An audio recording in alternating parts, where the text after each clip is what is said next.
I instruct hosts to start recording of this meeting and open the meeting to the public. Welcome everyone to tonight's Ordinary Council meeting. I'm the Mayor, Councillor Brimback. I declare this meeting open at 7 o'clock.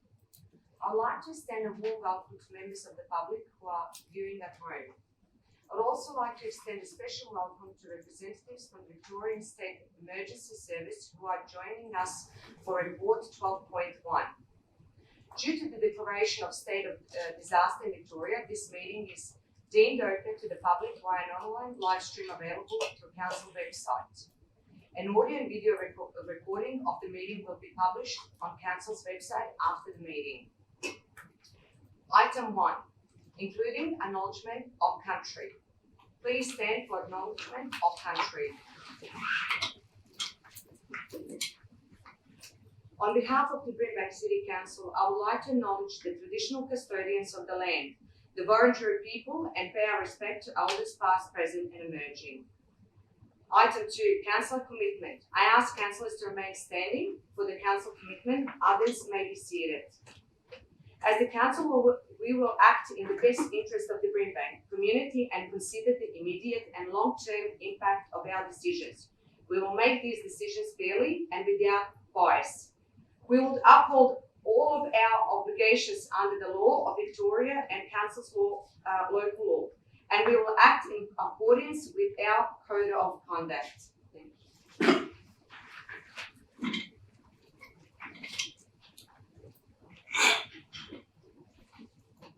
Item 3, apologies. There is no apologies for tonight's meeting. Item 4, disclosure of conflict of interest. Are there any declarations of conflict of interest? No. There are 8 items to be designated as confidential. May I have a mover of the motion to designate the items confidential? Councillor Bull. I move the motion as per business papers. Do I have a seconder? Thank you, Councillor.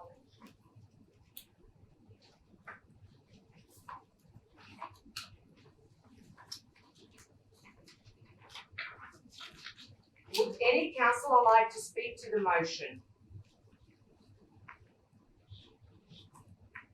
I put motion to vote. All in favour, please raise your hand. All against? Declare this motion carried. Item 6, confirmation of minutes of previous meeting. May I have a mover of a motion to confirm the minutes of the previous council meeting? Councillor Hall. I move the motion as per business papers. Do I have a seconder? Councillor Shia, thank you. Is the motion opposed? I put motion to vote. All in favour, please raise your hand. All against? I declare this motion carried. Item 7, condolences. There are no condolences for tonight. Item 8, congratulations. There are 2 items of congratulations. 8.1, culturally and linguistically diverse community task force. May I have a mover of a motion of congratulations? I move. Councillor David. Is there a seconder of the motion? I second the motion. Thank you, Councillor Newland. I invite Councillor David, mover of the motion, to speak. Madam Mayor, I also have a motion without notice that just recently happened. I'd just like to speak on that as well, if you don't mind. Thank you. I invite Councillor Newland to speak on the motion. Gladly. Well, Brimbank City Council would like to just thank the different organisations and multicultural communities that were involved in the culturally and linguistically diverse communities task force. And look, being a person from the East Australian community, like this task force has been a great support to us, especially helping out with delivering food parcels and supplies. So I think it's really great that we have this task force. Thank you, Councillor. Does anyone else wish to speak for the motion? Against the motion? I'll put the motion to vote. All in favour, please raise your hand.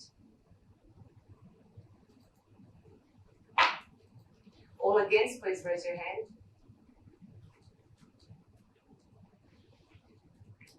I declare this motion carried.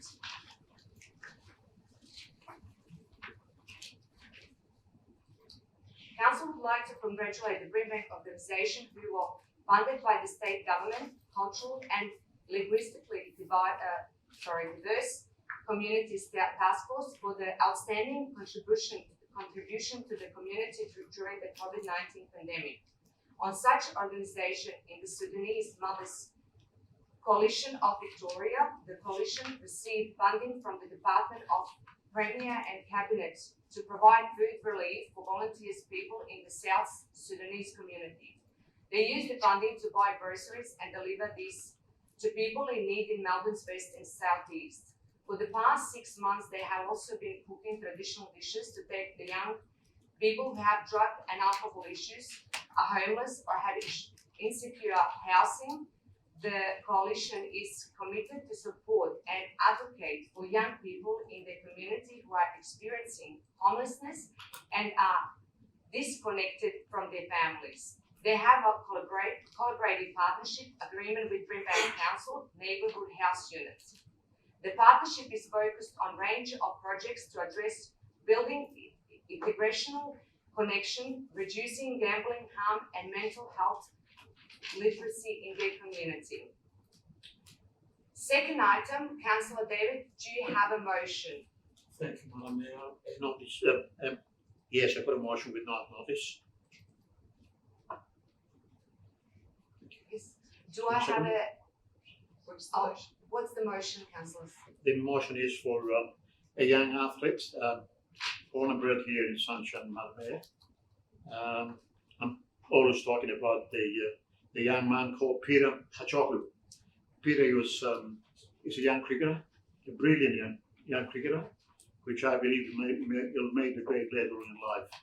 So the last couple of years he was playing for the Melbourne Renegade, and the other night he took two wickets, brilliant wickets, I say. And the whole Hachoglu family, which are all sportsmen.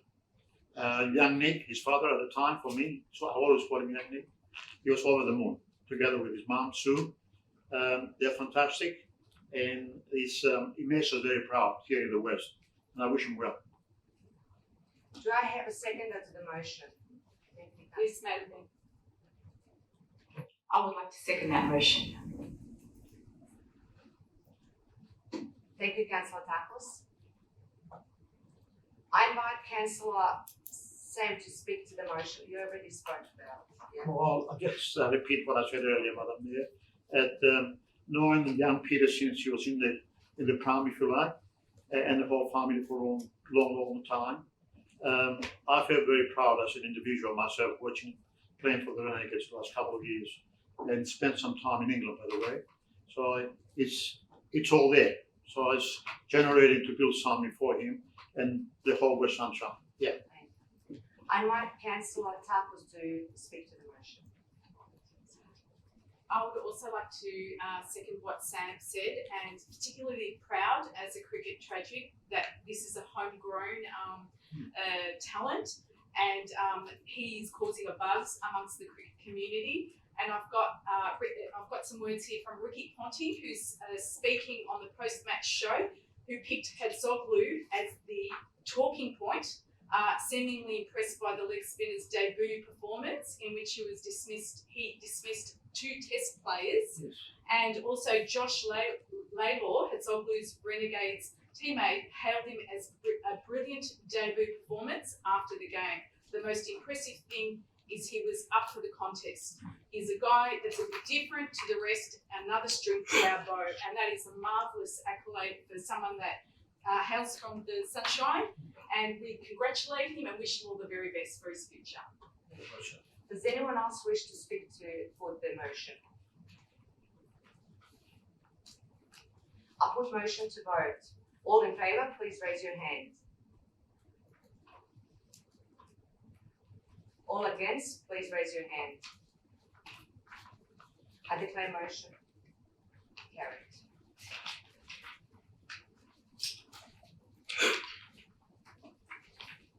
Item 10, petitions. There are no petitions. Item 11.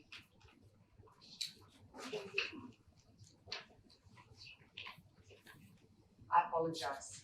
We missed item 9. So item 9, public question. Public question time. Mr. Zakaria, I understand we have received questions from the members of the public. Yes, we have, Madam Mayor. The first question is from Sangeeta Sharma. This is in relation to a governance question. Thank you for your question.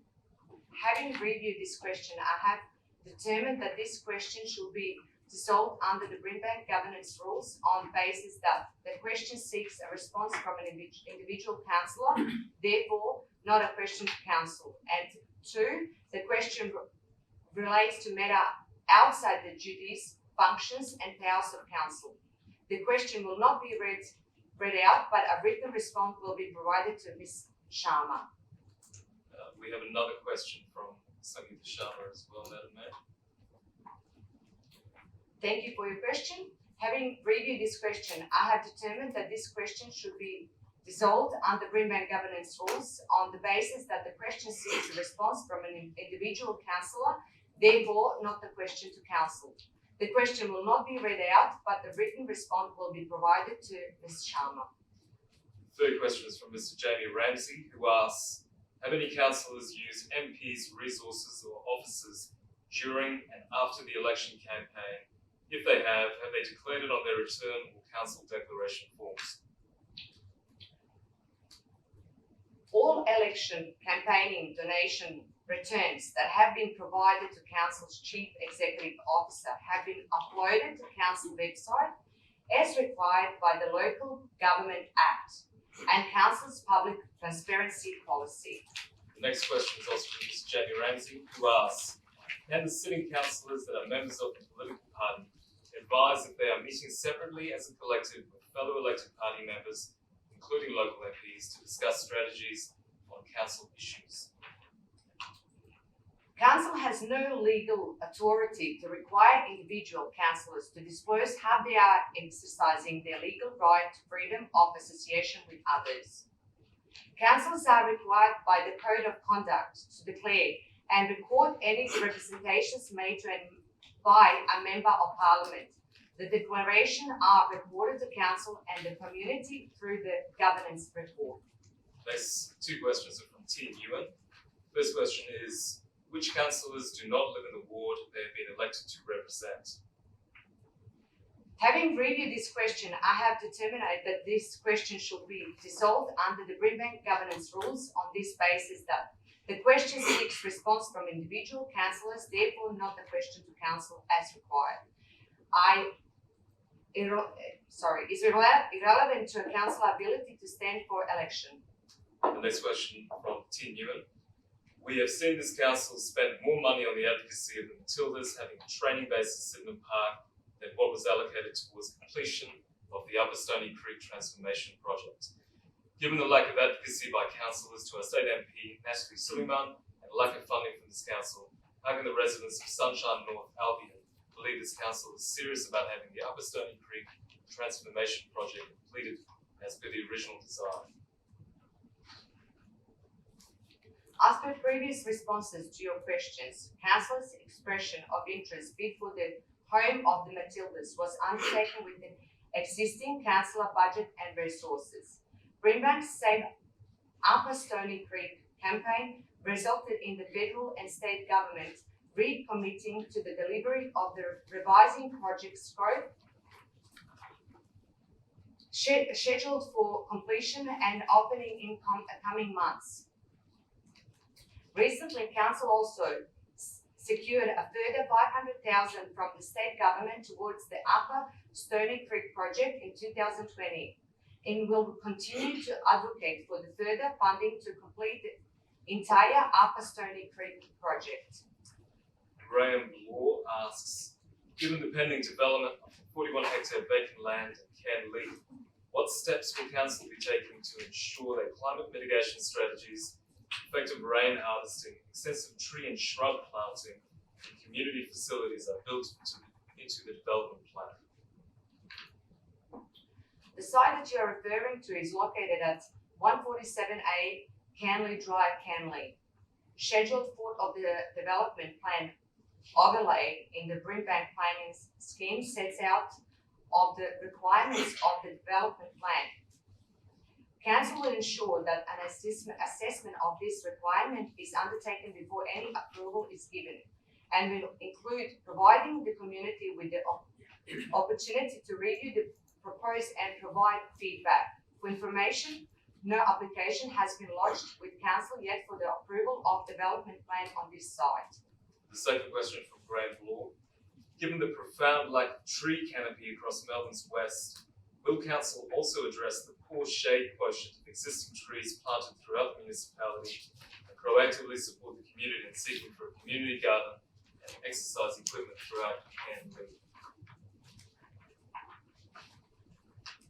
Thank you for your question. Council adopted an urban forest strategy in 2016 with the aim of increasing Brimbank's tree canopy covered from 6.2% to 30% cover over the next 30 years. In recent years, Council has planted around 250,000 semi-mature trees and tube stock plants in streets and parks, which has already increased the canopy cover. In relation to outdoor exercise equipment and a community garden in Canley, I have been advised that outdoor exercise equipment is planned for Waterfield Park, Canley in 2021, and other parks in Canley will be considered in following years. While there are no current plans for community garden in Canley, Council officers have advised that they will be happy to discuss this idea with the community in the is community demand for one. Sorry. Deborah Walker asks, can we please get a proper taxi rank at the marketplace? Taxis are causing a problem with pedestrian crossing and also holding up traffic. This has been happening for many years. It is unsafe. Also, the taxi drivers are leaving their cabs parked illegally and going to the centre for toilet breaks. This I understand, but the illegal or double parking is a problem. Thank you for your question. The Sunshine Marketplace Shopping Centre and associated car parks are privately owned and managed. I have requested that Council officers forward your concerns to the management of the Sunshine Marketplace Shopping Centre. Joan Camilleri asks, just one suggestion. The green bin should be larger and free of charge for every Brimbank resident. This will encourage residents to clean their properties, trim their trees, and keep lawns tidy and safe from fires. The Council will shred all these clippings and sell it back to residents as mulch. It's a win-win situation. At the moment, residents are removing the green bin to save some rates money, thus leaving dangerous leaves and debris on their property, which is fuel for fires. Also, please bring back the once-a-year hard rubbish collection. Thank you.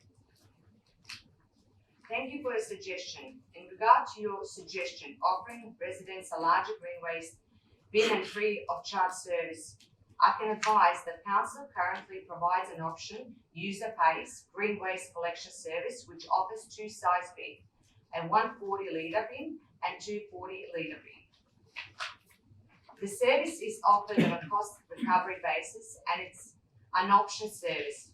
In addition, Council's at-call hard waste collection service includes the collection of up to 2 cubic metres of bundled green waste. In regard to your suggestion to bring back to once-a-year hard rubbish collection, I can advise that every resident household in Brimbank is able to book one, no charge. at-call collection service each financial year. Additional collection can be required. Charges for additional collection will apply. Details of the at-call hard waste collection service can be found on Council website. 2 questions from Nasiha Polimak. When will you upgrade children's playgrounds, toilets, and tables and benches in Brimbank Park? In the past 21 years, you didn't do nothing in the park. We deserve to have a nice park like everyone else. Second question, when Brimbank Park will have drinking water and some rubbish bins and some exercise equipment? Thank you for your question. Brimbank Park is the responsibility of the state government and is managed by Park Victoria, not Council. I have been advised that Council has been continually advocating on the state government and Parks Victoria for improving to Brimbank Park facilities and access from surrounding suburbs. It is noted that the state government recently announced the Brimbank Park and Organ Pipes National Park will receive funding for improvements. I encourage you to contact Park Victoria directly with your concerns on 13 1963 or email at info@parks.vic.gov.au or visit their website. Next question from Sun Kim. Any plan of developing Kilo Lodge Reserve and transmission easement next to the Kilo Lodge Reserve? Some concrete footpath and more trees would be good for the gate for the dog park. Thank you for your question. I have been advised that Council spent approximately $80,000 in 2014 to upgrade the playground at Kilo Lodge Reserve, and at this stage there are no further upgrades planned. In relation to the development on the transmission easement, I have been advised that Council is restriction in planting trees and installing a concrete path due to existing of remained grassland spaces which are protected. Any removal of grassland spaces require a permit and is only considered where absolutely necessary. Council has designated all of the transmission easement from Robertson Road to Melton Highway as a dog off-leash area, and it's considered that gates are not required due to size of the area. The next question also from Sun Kim. Any plans for the Water Gardens train station car park? Thank you for your question. Commuter car parking at train station is the responsibility of the state government, not the council. Council understands community frustration with parking at train station and will continue to advocate to state government on behalf of commuters for increased access to train stations. In regards to Water Gardens train station, I have been advised that council officers are assisting the Department of Transport to review car park options in the area. Next question from Melinda Meyer. With many councillors signing up for the rainbow votes during the election campaign, when will council start actively working towards a rainbow tick for Brimbank City Council? Brimbank Council undertakes a range of service and program initiatives to promote inclusion of our diverse community, including the LGBTIQ community. The new council will soon be commencing the development of a 4-year council plan that outlines the council's priorities during this period. Working towards Rainbow's peak accreditation will be able to consider by the new council. The second question from Melinda Meyer. Is council going to actively advocate for a high school for Derrimut? Council has long been a strong advocate for improved education, investment and outcomes across the municipality. Specifically, council recognises that further investment and facilities are required to support local learning outcomes, including the provision of more secondary education options for Derrimut residents. In 2019, Council undertook and released a dedicated Derrimut secondary education need analysis, which identified a number of issues, gaps, challenges and opportunities to improve secondary education options for Derrimut families. This research formed the base of advocacy and engagement which we have taken up with the local members of Parliament, the state government and the Department of Education, and will continue to do so. The next question from Tina Haywood. How long does it take to get a response from council? I previously sent in emails using Brimbank Council online forms and have not had a response from them. Thank you for your question. Council officers have looked into your query and note the following. That in your request to submit on 9th of December 2020, you have not required a response from council. Your required submitted on Saturday 12 December 2020 is currently being actioned by council officers. Should you have not required the about information in relation to any of your requests, please advise us of the request details and we will follow up to determine if there are any issues with our response system.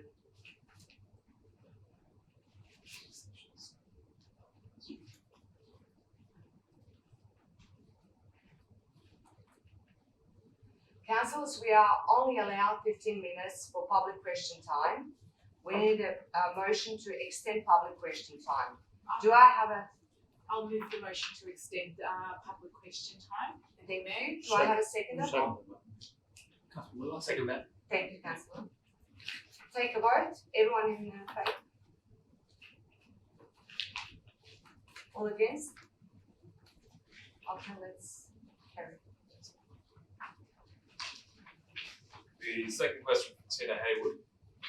Is it possible to have a monthly newsletter informing residents of actions the council are taking on various issues? Brimbank City Council regularly updates the community on key council projects and actions through a range of different channels and platforms. This includes news through council's website and social media channels, media releases, and a range of council newsletter and publications. Council products a monthly council e-newsletter called Brimbank View with news about what's happening in Brimbank and what community. Members can get involved in. Anyone can subscribe to receive the e-newsletter to council website in addition to a full page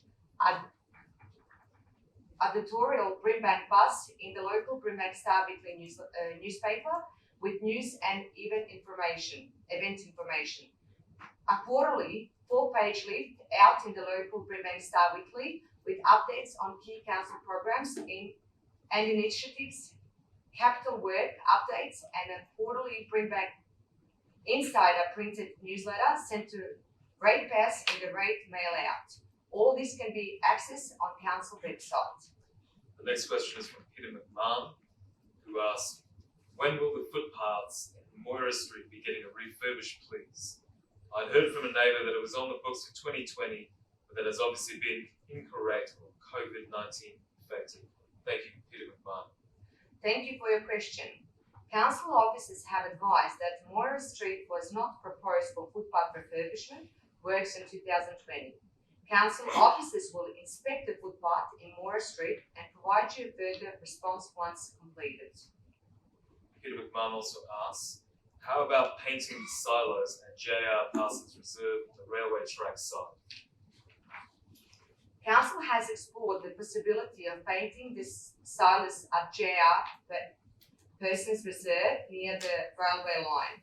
Council officer contacted the silo owner Rainfall in mid-2019 and again on the 27th July 2020, Rainfall confirmed that they are preparing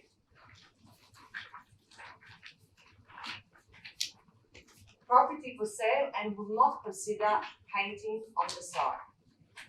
Diane Capelli asks the next question. I forwarded a submission to Councillor Takos on the 29th of November on redesigning Brimback dog parks. I would just like to hear the response or feedback on the submission, and if we could at least consider 2 major parks for this change, being Green Gully Dog Park and Keilor Park Rec Reserve. Thank you. Thank you for this question. I have been advised that council officer have received your submission and response is currently being prepared, which you will receive in the coming days.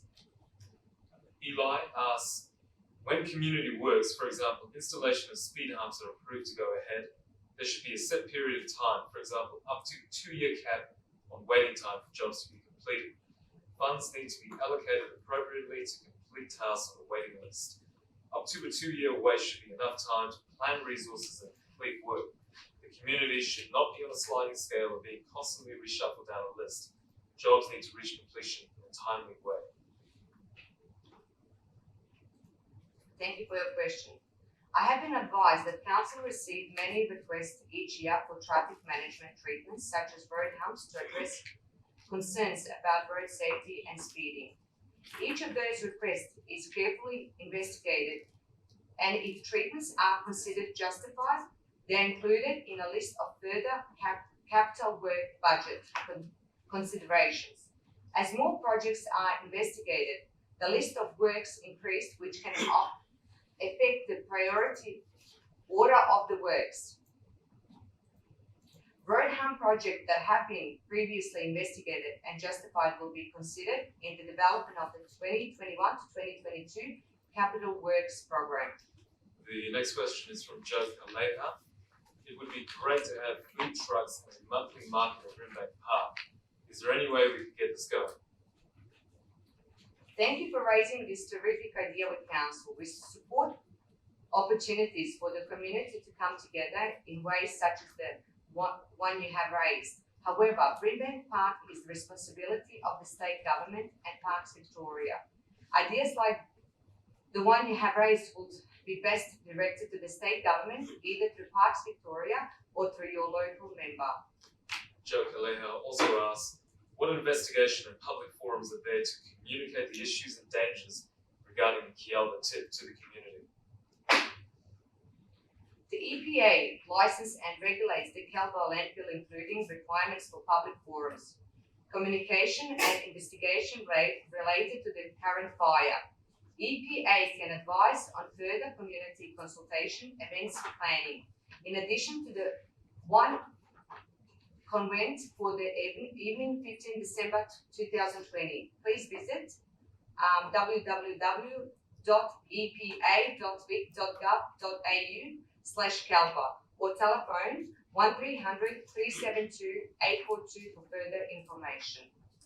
The next question is from the Albion and Ardea Community Club, represented by President Neil Head, who asks, in support of Council's Greening of the West strategy, the Albion and Ardea Community Club Incorporated (AACC) made representations to Council in early 2020 and subsequently during the year about missing street trees in Albion.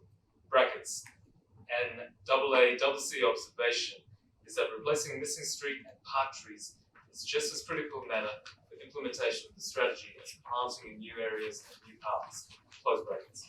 Accordingly, could Council please commit to planting replacement trees for the currently missing street and park trees in historic Garden City neighbourhood Albion in the first half of 2021, including noting a priority concern for missing street and pocket park trees in the Soldier Settlement Estate precinct of Albion, which is a heritage overlay area to note in the Brimback planning scheme, and missing street trees that recently approved constructed multi-unit redevelopments in Albion, particularly where the developer has already been levied by Council for the cost of the replacement tree planting.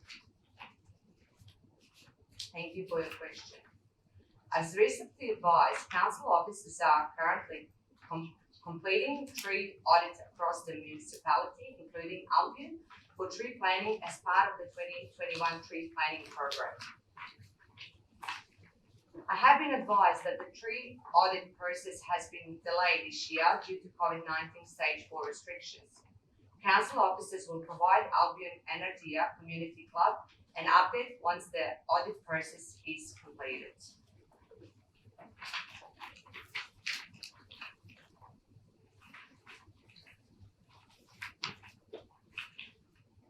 Item 10, petitions. There is no petitions. Item 11, minutes, reports of delegated committees. There are no minutes or reports of delegated committees.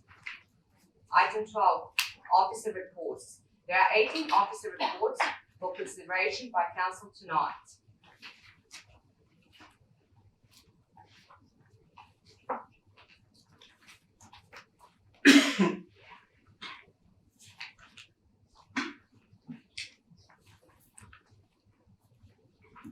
Before we consider Report 12.1, I would like to invite Mr. John Chaplin and Ms. Marsha Patton of the Victoria State Emergency Service to present the audit certificate to Council. Okay, just making sure you can hear me okay.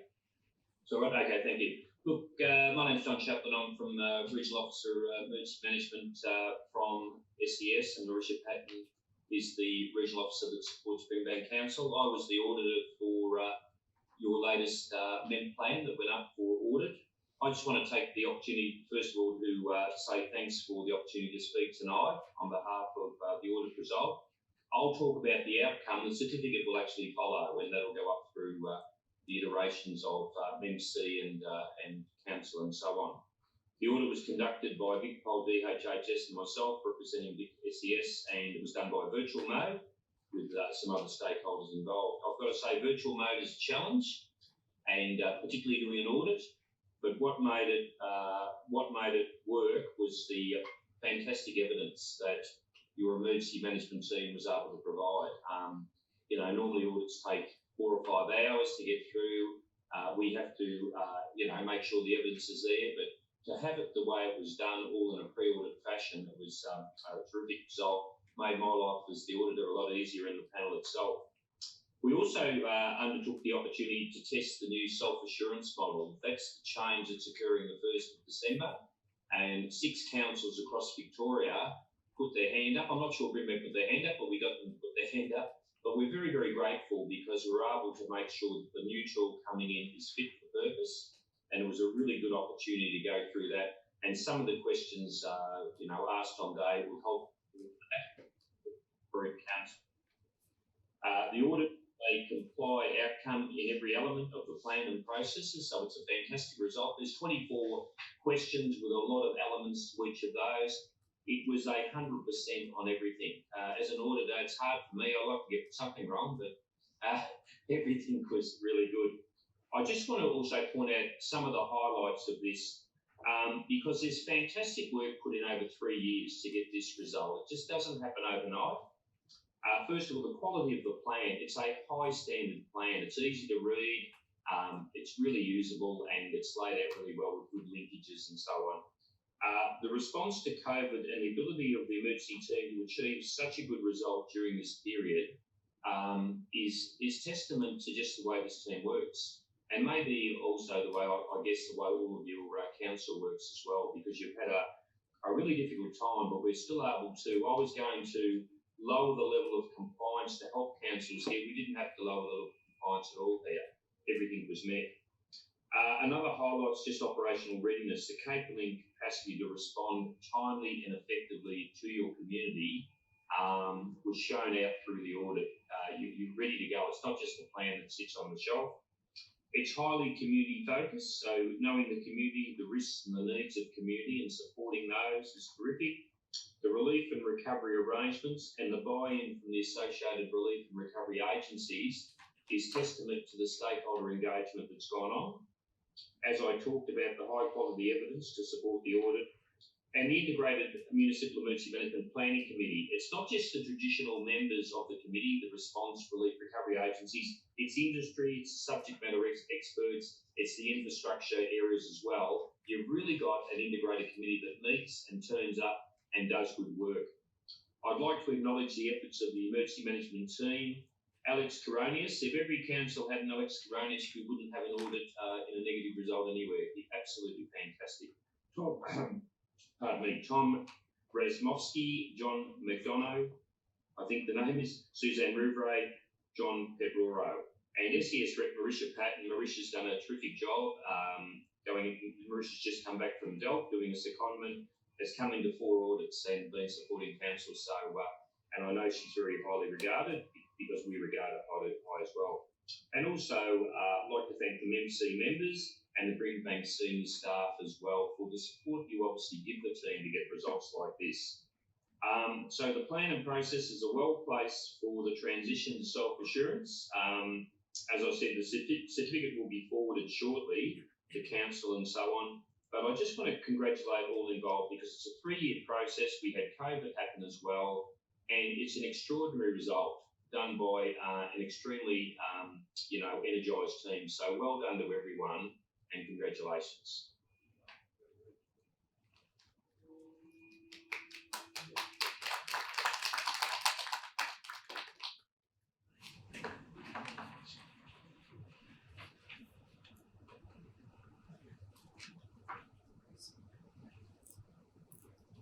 Marsha Patton, would you like to say a few words? Thank you. I'd just like to reiterate what John has mentioned. The committee that I sit on for the Brimbank City Council is a professional committee with a variety of representation across your community, and it's well engaged, and we have good input from all the members, and I think that's an acknowledgement of the success that we've had with the audit going forward. And in 2021, I look forward to working with the committee and adopting the new legislation changes that we'll be moving forward with. So well done, team, and see you in 2021. Thank you so much.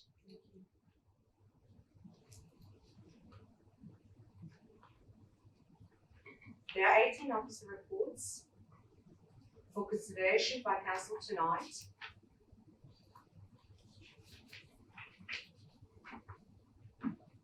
(12.1) Victoria State Emergency Service Audit of Brimbank Municipal Emergency Management Plan. I would like to invite Mr. Neil Whiteside to present this report. Thank you very much, Madam Mayor.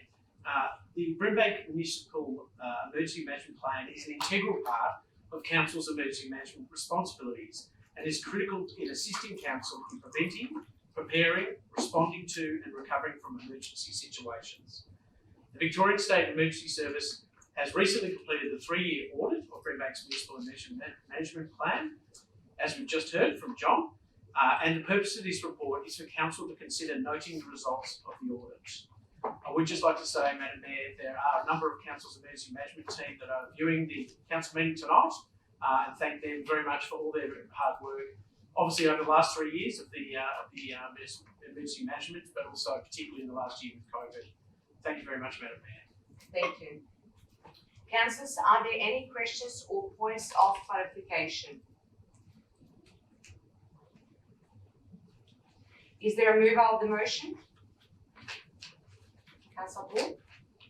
Is there a second of the motion? Councillor Lancashire? I invite Councillor Bull, mover of the motion, to speak. First of all, I would like to move the motion as per business papers, Madam Mayor. Thank you. And this report meets a legislative requirement that at least once every 3 years an audit is undertaken to assess the municipal management plan, emergency management plan. This audit required Council to provide response and evidence to 24 questions. And what a result we had, as mentioned by John Chaplin. Just to say a few quotes from him: fantastic result, 100% in everything, highly community focused, high quality evidence, extraordinary results. I think that says it all. I would also like perhaps to mention also, and John also alluded to this, that given the impending changes to emergency management arrangements with the implementation of the Emergency Management Planning Reform under the EMLA Act, effective as from the 1st of December 2020, Council officers agreed to take part in a pilot of the proposed self-assurance model. The proposed self-assurance model will be facilitated by the Municipal Emergency Management Committee and will supersede the current audit process. The self-assurance model consists of self-assessment checklist and 6 response and evidence to 20 requirements. A separate report will be provided to Council detailing the emergency planning reform. And I would also like to congratulate and acknowledge all the hard work involved in preparing these documents. It has been 3 years in the making, and thank you for everyone. Thank you. I invite Councillor Lancashire, seconder of the motion, to speak. Thank you, Madam Mayor. I would certainly like to support the comments made by Councillor Hawke in relation to this motion. It has been a difficult year, and this has been, as stated, in train for 3 years. It's been a terrific job by all those involved, and in particular the council staff. So again, congratulations to all those involved. A great result, very impressive indeed with this new approach, and to get a perfect score on this in this difficult time is fantastic. Well done. Thank you. Thank you. Does anyone else wish to speak for the motion? Yes, Councillor. Madam Mayor, this report is key to council emergency management responsibilities in the case of preparing and responding for situations such as floods and fires, and in this case, what we've experienced with the pandemic. I'd like to thank all the council staff involved in this comprehensive audit, and note that council has a range of plans responding to all these emergencies that is absolutely first class. In the previous and the current term, extreme heat is also of particular concern to our vulnerable community members, and such plans are integral to responding to all types of critical impacts and ensuring that we are prepared. This council has and will continue to advocate strongly to mitigate the impacts of extreme heat on the most vulnerable in our community. I congratulate Director Whiteside and all the staff involved in this fantastic achievement. Thank you, Councillor. Against the motion? No. I'll put the motion to vote. All in favour, please raise your hand. Thank you. All against motion, please raise your hand. Declare motion carried.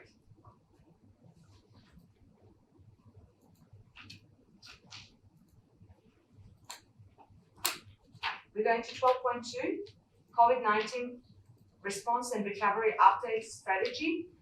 And I would like to invite Ms. Linley Dumble to present this report.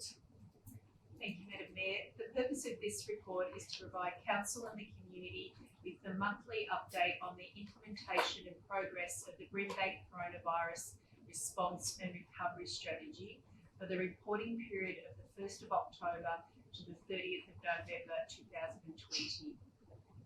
This report was compiled on the 7th of December, and at that point in time, the Department of Health and Human Services epidemiological data indicated there had been a total of 216 confirmed cases of COVID-19 in Brimbank with 0 active cases. Thank you, Madam Mayor. Thank you. Councillors, are there any questions or points of clarification?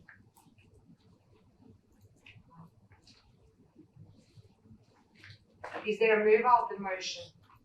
I move the motion as per the papers. Councillor Kerr?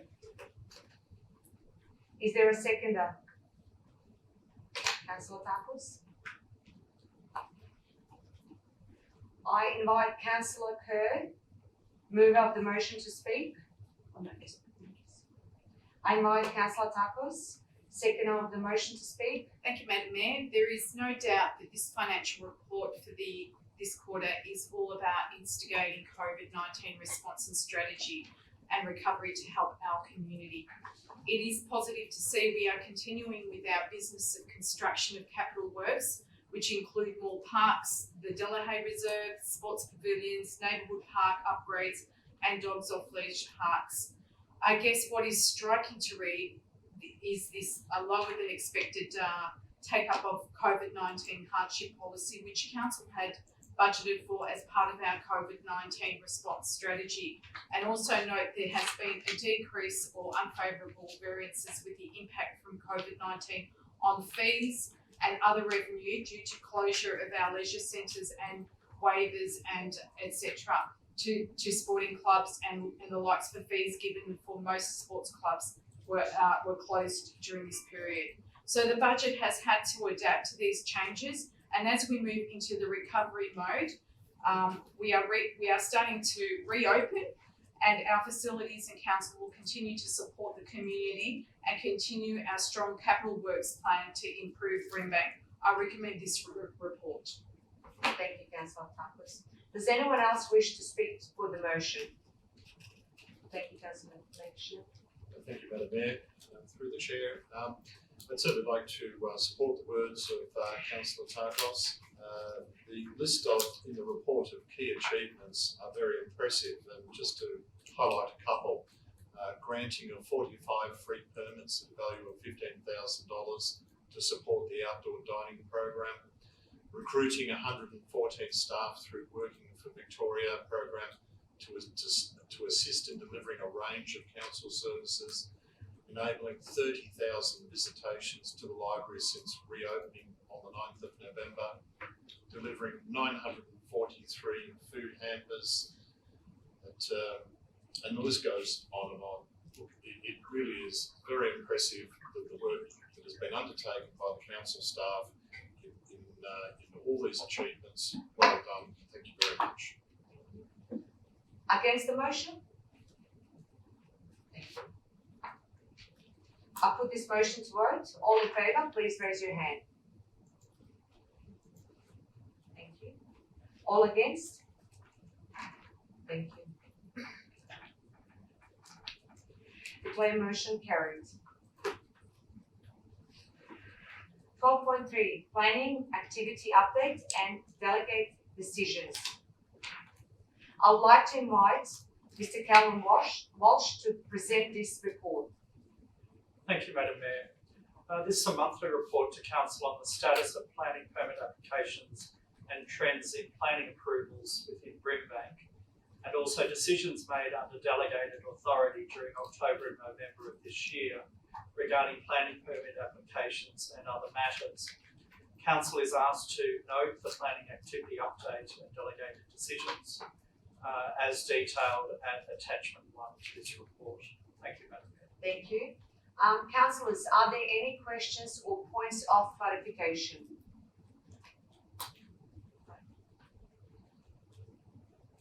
Is there a mover of a motion? Thank you, Councillor Lancashire. Is there a seconder? Sorry. Thank you, Madam Mayor. I move the officer's recommendation notice paper. Thank you. Thank you. Is there a seconder? Councillor Bull? I invite Councillor Lancashire to speak to the motion. Thank you, Madam Mayor. There's some interesting information here that it is relevant to all of us, and that is the cost of the development of new applications for October 2020 is $28.5 million, and we note from November or October it's $64 million. So that is a bit of a drop. However, these figures go up and down a lot between month to month. Needless to say, it is important to understand that these millions of dollars being spent on development is very much translating into jobs, construction jobs, development jobs, and eventually into jobs that these type of developments ensure that occur, whether they be commercial or industrial. So while this is a bit of a drop over the same time last year, it is nevertheless still very important to see this good work continuing, and very important to see the hard work being put in by our planners to process these applications. Thank you, Madam Mayor. Thank you. I invite Councillor Bull, second of the motion to speak. I'm fine, thank you. Well said by you, Councillor Lancashire. Thank you, Councillor Bull. Does anyone else wish to speak for the motion? Against? I put motion to vote. All in favour, please raise your hand. Thank you. All against? Thank you. I declare motion carried. We're going to 12.4, quarterly budget report for the period ending 30 September 2020. I would like to invite Mr. Shank Ma to present this report. Thank you. Thank you, Madam Mayor. This report is a requirement under the Local Government Act 2020 and provides Council with a quarterly progress report on its financial operations for the period ending 30th September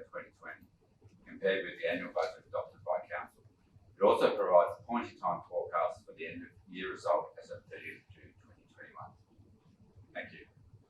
Thank you. Councillors, are there any questions or points of clarification? No. Is there a mover of a motion? Thank you, Councillor. Is there a seconder? Thank you, Councillor Kerr. I invite Councillor Ford, mover of the motion, to speak. I move the motion as per business papers. Thank you. I invite Councillor Kerr, second of the motion, to speak.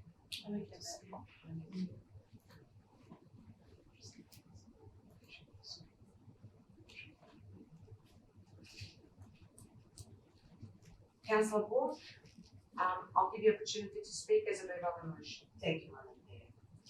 This is a regular report that comes to council on a quarterly basis. The operating and cash forecast results reflect how council is supporting the community through the implementation of the COVID-19 response and recovery strategy and the state of emergency measures impacting how we are doing business as a result of COVID. In terms of operating, the annual budget has a surplus of $897,000. The forecast result for 2020-21 financial year is an operating surplus of $3.42 million, which is favorable to the annual budget by $2.52 million. The cash balance for the financial year for the ending 30th of June 2001 is forecast to be $24.78 million, compared to a budgeted cash balance of $16.48 million, which favorable to budget by $8.3 million. The cash forecast has been adjusted in line with the adjustment to the operating capital budgets and assumptions following the implementation of COVID-19 response and recovery strategy. This report addresses the risks associated with demonstrating Council's commitment to the principles of sound financial management by reviewing Council's position to the adopted budget, projecting a year-end position to ensure overall financial strength of Council, and outlining to the community that Council is managing its finances in a sustainable and responsible manner. I commend this report to Council. Thank you. I invite Councillor Kerr to speak to the motion. Thank you. Does anyone else wish to speak for the motion? Against?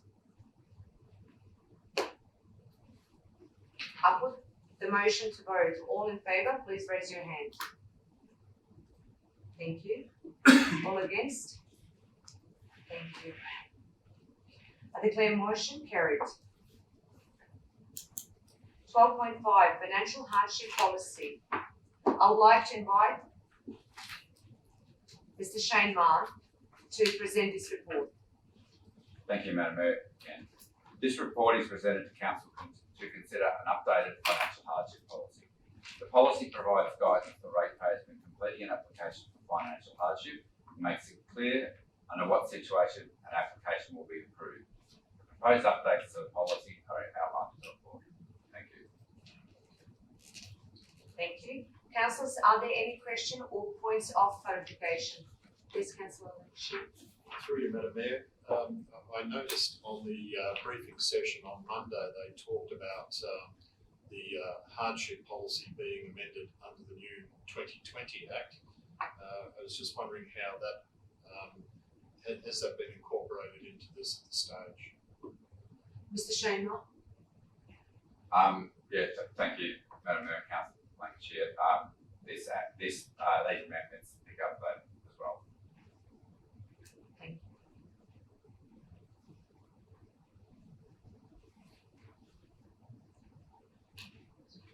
you. Any other questions?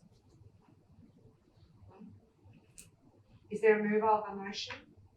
That's not. I'd like to move the motion as per business papers. Thank you, Madam Mayor. Is there a seconder? Councillor Lancashire. I invite Councillor Takos, move our motion to speak. Thank you, Madam Mayor. Madam Mayor, I support this report and I support the push for greater transparency around the hardship policy and greater fairness in how it's applied. There needs to be greater clarity around how does one apply and what the conditions are, and also what options does a financial hardship policy actually offer. This council is heavily dependent on rates as revenue, and most of our income is derived from rates. It is important to also note that our demographic also has some of the most disadvantaged members under the CEFA index. Therefore, we do need to be cognizant that in such hard times, there are people that are seeking support and assistance, and easily accessible hardship policies in extraordinary situations such as pandemics impacting our community are so important and so valuable. It's very hard, and it's very hard for people during these times to stay on top of their finances. However, as a council, by reforming these guidelines and making them easier and more transparent, and opening up the conditions for the interest waivers and also the deferments and payment plans, it's made this an easier experience for people to actually apply for hardship in our municipality. So I'd like to commend this, and I believe that it needs to be circulated more in our community in different languages as well, so that it is much more accessible, and that there is no doubt that this year has been a very tough one financially across the board for everyone, and that we as a council are here to support our community in making these financial hardship guidelines easier. Thank you. Thank you. I invite Councillor Lancashire, second of the motion, to speak. Thank you, Madam Mayor. Just simply to say that I think Councillor Tarkos has summed that up very well. Thank you very much. And no further comment. Does anyone else wish to speak for the motion? Yes, Councillor. Just to point out that the current policy, which was adopted in August 2011, has a cap, as it does not offer the waiver or deferment of the whole or part of any rates and charges raised annually, and is only applied to owner-occupied residential properties. The proposed amendment is more equitable, as it is applied across the entire rate base when it comes to deferment of rates and charges. I highly welcome the proposed amendment. Our community is hit very hard by the pandemic, and the subsequent financial repercussions will be felt for many years. Thank you. Does anyone else wish to speak for the motion? Against the motion? Thank you. I put motion to vote. All in favour, please raise your hand. Thank you. All against? Thank you. I declare motion carried. We're going to 12.6, Governance Report, December 2020, and I would like to invite Mr. Dan Hogan to present this report. Thank you, Madam Mayor. The monthly governance report is a standing item within the ordinary council meeting agenda. It is a summary of recent governance activity in accordance with best practice and good governance principles, written in compliance with provisions applying respectively to the Local Government Act of 1989 and the Local Government Act of 2020. The report variously informs council of delegated decisions, outcomes of previous council resolutions, seeks relevant decisions, and in this particular month, also appointments to external bodies. Thank you, Madam Mayor. Thank you. Councillors, are there any questions or points of clarification? Is there a mover of a motion? Thank you, Councillor. I would like to move, Madam Mayor, that Council notes the Governance Report December 2020, contracts entered into in accordance with S7 Instrument of Subdelegation 20/2889Q 21/293, 1 MEV 21/297OQ, 20/2748, 21/2970. Record of Assembly of Councillors and attachment 2 to this report for incorporation in the minutes of this meeting. Minutes of the Lead West Committee meeting held on the 13th of May 2020 and attachment 3 to this report. That Council support expenses quarter 4 2019-2020 and attachment 5 to this report. That Council support expenses quarter 1 2020-2021 and attachment 6 to this report, and COVID-19 business grant program update. I would also like to that Council notes the appointments of Councillor Marie Kerr and Councillor Sam David as representatives, and Councillor Sarah Brenton as substitute to the Audit and Risk Committee for the period 16th of December 2020 until Council resolves otherwise. C. That Council appoints the Mayor, Councillor Ranka Rancic, and Councillor Darkos as representatives, as substitute. Sorry, I rephrase that. That Council appoints Councillors Ranka Rancic and Councillor Darkos as representatives, and Councillor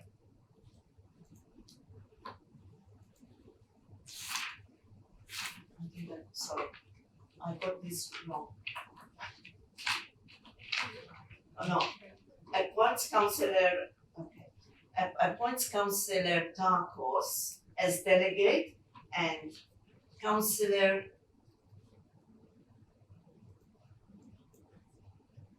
Rancic. Sorry, Madam Mayor.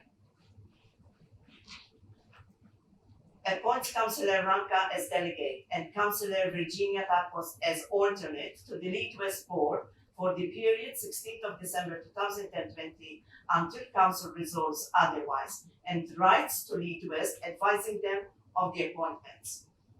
Appoints the Mayor, Councillor Rancic, and Councillor Jay and Councillor Victoria and Councillor Sam as representatives to the Chief Executive Officer Employment Matters Committee for the period 16th of December 2020 until Council resolves otherwise.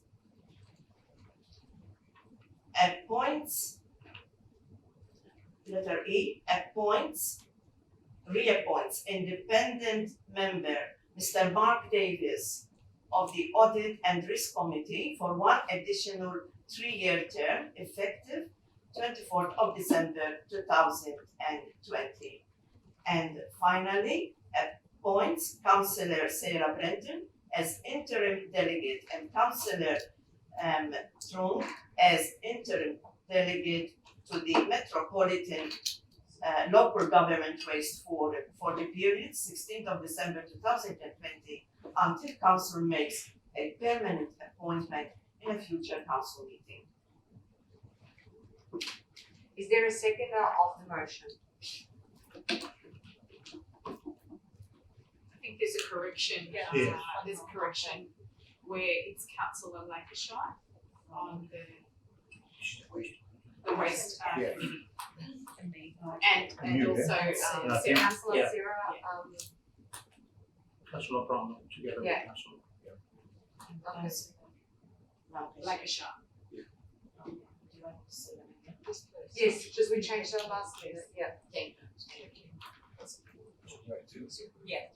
Some recommendations, and just tell us the nominees for councillors. But I'll just do them all over again, or no?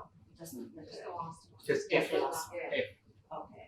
That a Council, letter F, appoints Councillor Lancashire as interim delegate and Councillor Sarah Brenton as interim delegate to the Metropolitan Local Government. and the remaining officers' recommendation. Thank you.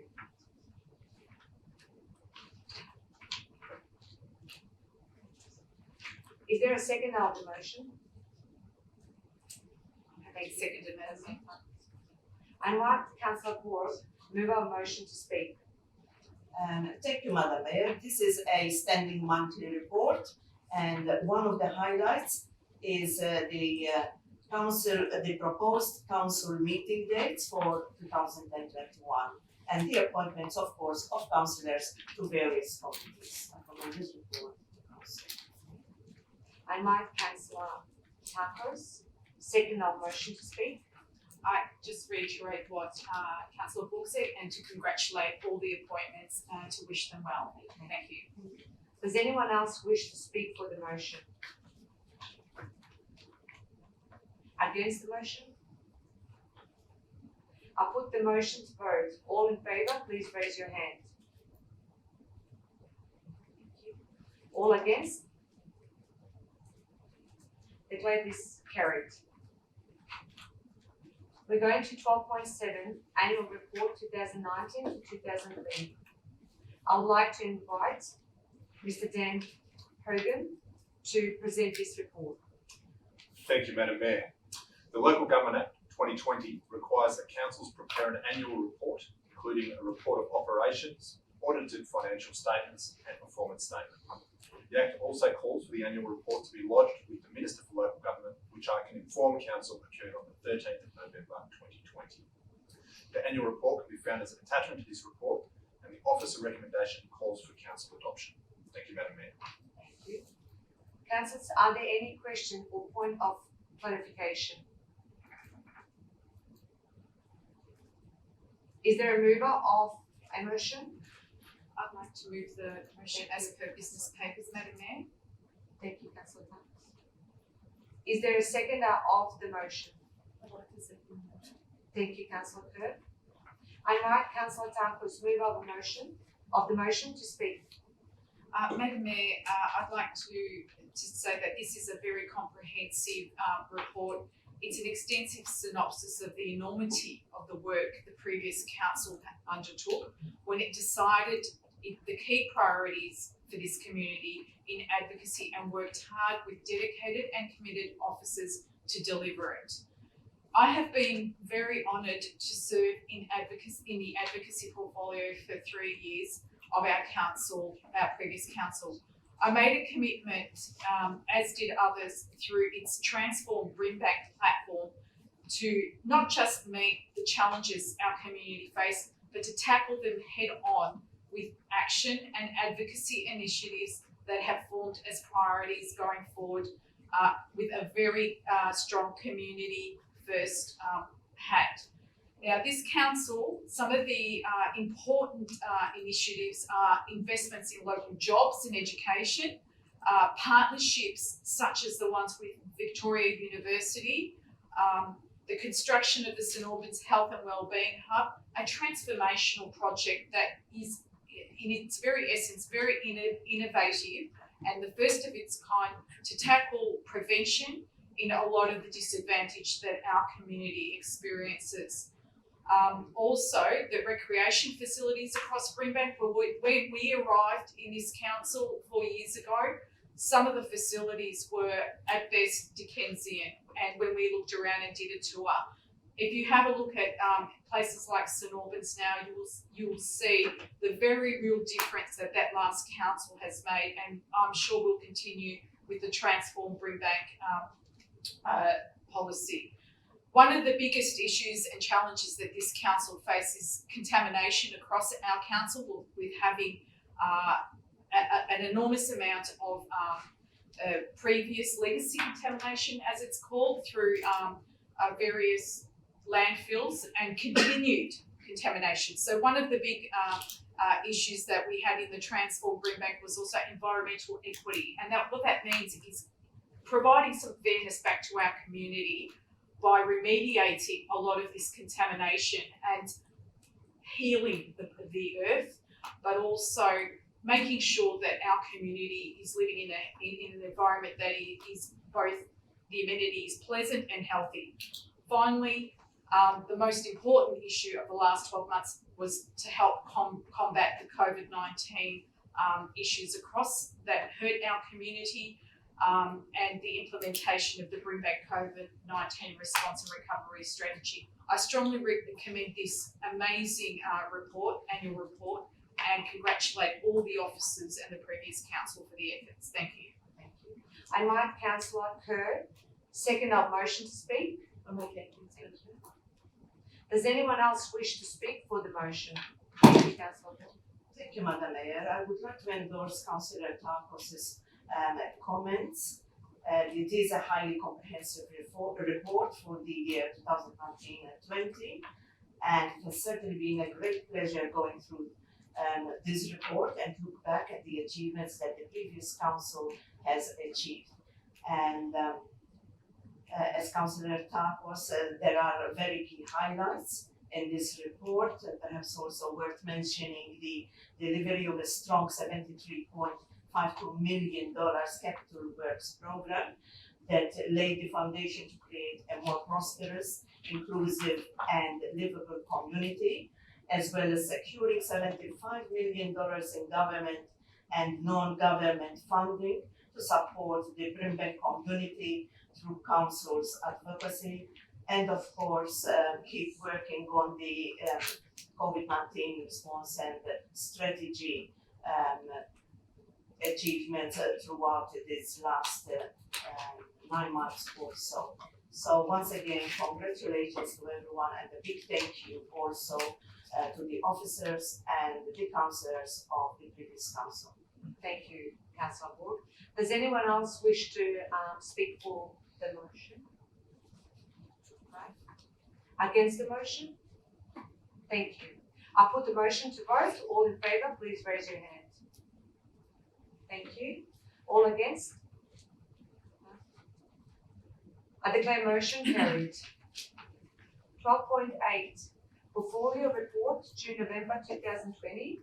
I would like to invite Mr. Dan Hogan to present this report. Thank you again, Madam Mayor. The Councillor Portfolio System was established at the Ordinary Council meeting of 20 February 2018. The purpose of portfolios is to complement and support Council's briefing and formal decision-making structure. A portfolio is a grouping of like activities aligned to the strategic objectives of the Council Plan 2017 to 2021. This report updates Council as to activity within the portfolio system throughout the period of June to November 2020. I commend the report to Council for notion.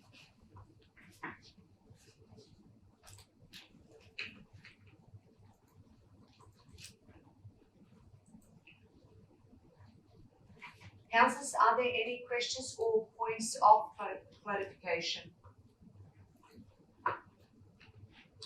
Is there a mover of a motion? Councillor Wood. I move the motion as per business day. Thank you. Is there a seconder of the motion? Councillor Tarkos. I invite Councillor Ward, mover of the motion, to speak. Thank you, Madam. In 2020, portfolio meetings were disrupted due to the COVID-19 pandemic. They were cancelled for some time and resumed using a video conferencing platform. It's interesting to note that there was an increase of 5 meetings and an increase of 13 presentations from the previous quarter. As a returning councillor, I'm pleased to say how beneficial these portfolios were in a number of ways. I want to acknowledge the amount of work that the staff put into these meetings and the presentations. Thank you to everyone involved. I commend this report to Council. Thank you. I invite Councillor Tarkos, second of the motion, to speak. Thank you, Madam Mayor. When we stood in Parliament House on October 2019, launching our Transform Brimback strategy, it was with great honour for all of that previous council to stand with our officers, and that was about ensuring that our municipality gets the maximum benefit from a once-in-a-lifetime project such as the Sunshine Super Hub, the Airport Rail Link, the Western Rail Plan, and the Priority Precinct Plan. In my role as advocacy portfolio holder, along with the Mayor, it was key that jobs, education, sport and recreation and environmental equity for the city of Brimbank is paramount. Going forward with this new council, we have a very unique opportunity at our disposal to assist our community in being part of the biggest transformation, and I'm looking forward to working with everyone on this council to continue, despite the challenges we have faced, to provide the opportunity for all Brimbank to engage in the benefits from this type of transformation. Thank you. Does anyone else wish to speak for the motion? Against the motion? I'll put motions vote. All in favour, please raise your hand. Thank you. All against? Declare motion carried. Thank you. 12.9. Westgate Tunnel Project Spoil Treatment, Transportation and Storage. I would like to invite Director Mr. Dan Hogan to present this report. Thank you, Madam Mayor. The purpose of this report is for Council to consider further advocacy opposing the Cleanaway Melbourne Regional Landfill located in Ravenhall being able to receive, process, transfer and store contaminated Westgate Tunnel soil. The issue and background are included within the business papers. However, recent events have overtaken some of the content and indeed some part of the officer's recommendation. Specifically, the Environmental Protection Authority confirmed last Thursday, the 10th of December, that it had revoked all preliminary environmental approvals granted to landfills seeking to accept contaminated Westgate Tunnel soil, including, of course, the Cleanaway Melbourne Regional Landfill. This is likely to have the consequence of further delays to the project and disrupt the tender process currently being led by Transurban's builder, CPB John Holland. Thank you, Madam Mayor. Thank you. Is there a mover of a motion? Thank you, Councillor Lancashire. Thank you, Madam Mayor. I move the amended motion that's been put up having regard to changes in recent case. Thank you. Is there a second of the motion? Is there a second of the motion? What's the amendment? What's the The amendment? amendment, Is that put up on the screen? Thank you.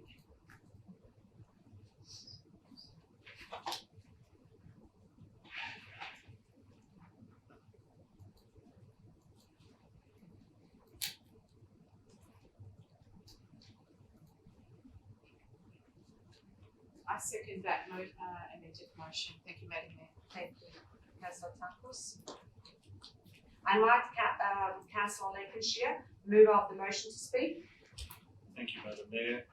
As Council would note, the recent EPA revocation of all preliminary approvals issued for landfill sites to receive contaminated soil from the Westgate Tunnel project on the basis of the EPA exceeding its legal powers. This included the Mattingley, Brown Coal, Cleanaway, Melbourne Regional Landfill and the high quality Buller sites. It is recommended that we immediately write to local MPs and state government ministers to reinforce Council's objection to the consideration of the Melbourne Regional Landfill as a site for the receipt of contaminated Westgate Tunnel project spoil on the basis of community amenity impacts, environmental concerns.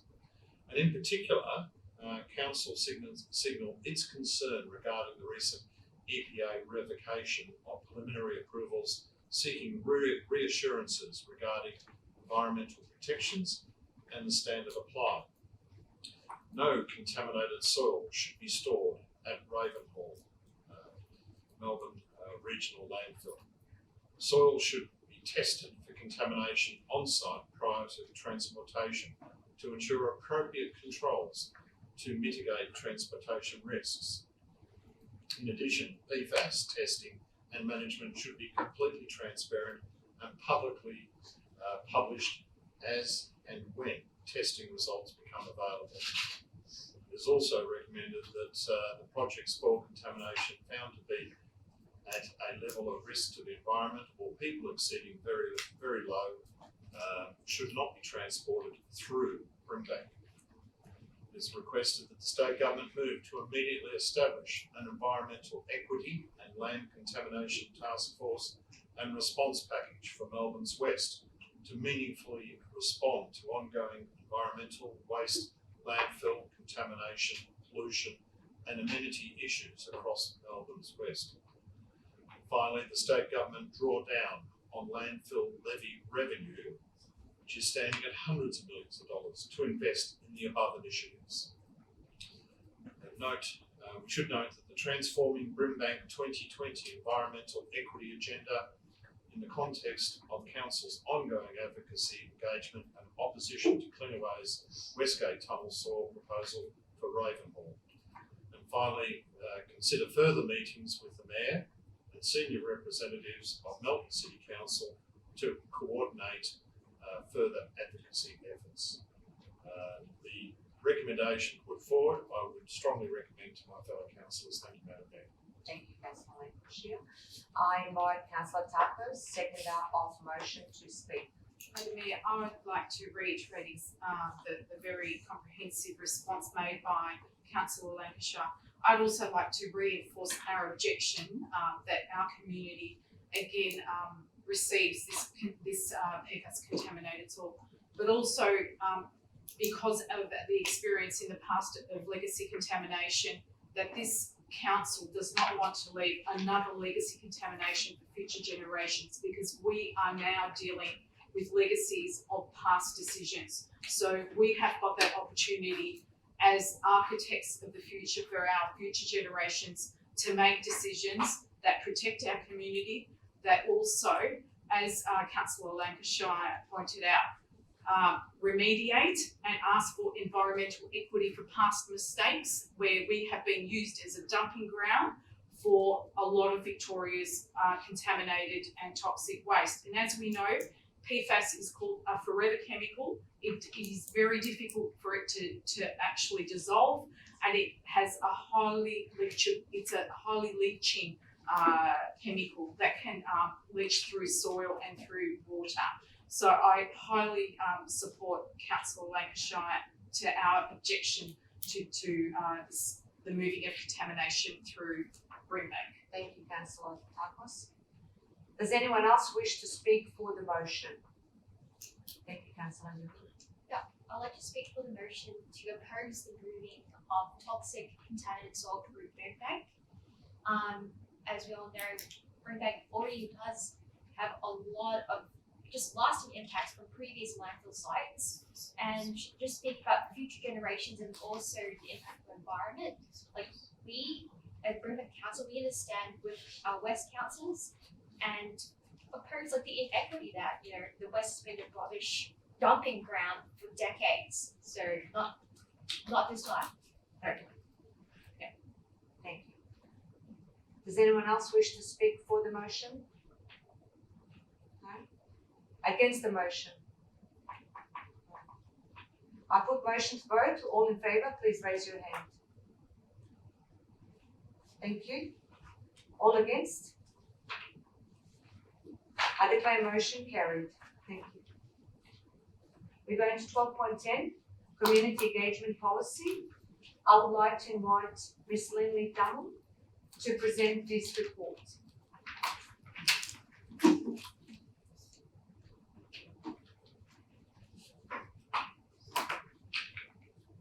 Thank you, Madam Mayor. This report presents the draft Community Engagement Policy for consideration by Council to be released for a period of community consultation. It is proposed that the draft policy be released for a 4-week period. The Local Government Act 2020 requires Council to adopt a community engagement policy on or before the 1st of March 2021. Thank you, Madam Mayor. Thank you. Councillors, are there any questions or points of clarification?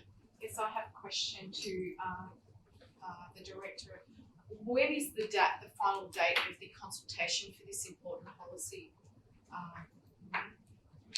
Thank you through the chair, Madam Mayor. The final date is the 18th of January. Councillors, are there any questions or points of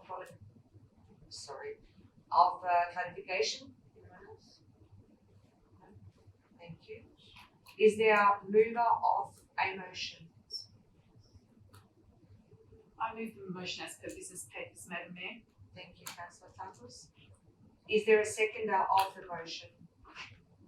Thank you, Councillor Lakushia. I invite Councillor Takos, mover of the motion, to speak. Madam Mayor, the community engagement is probably one of the most important policies this council does.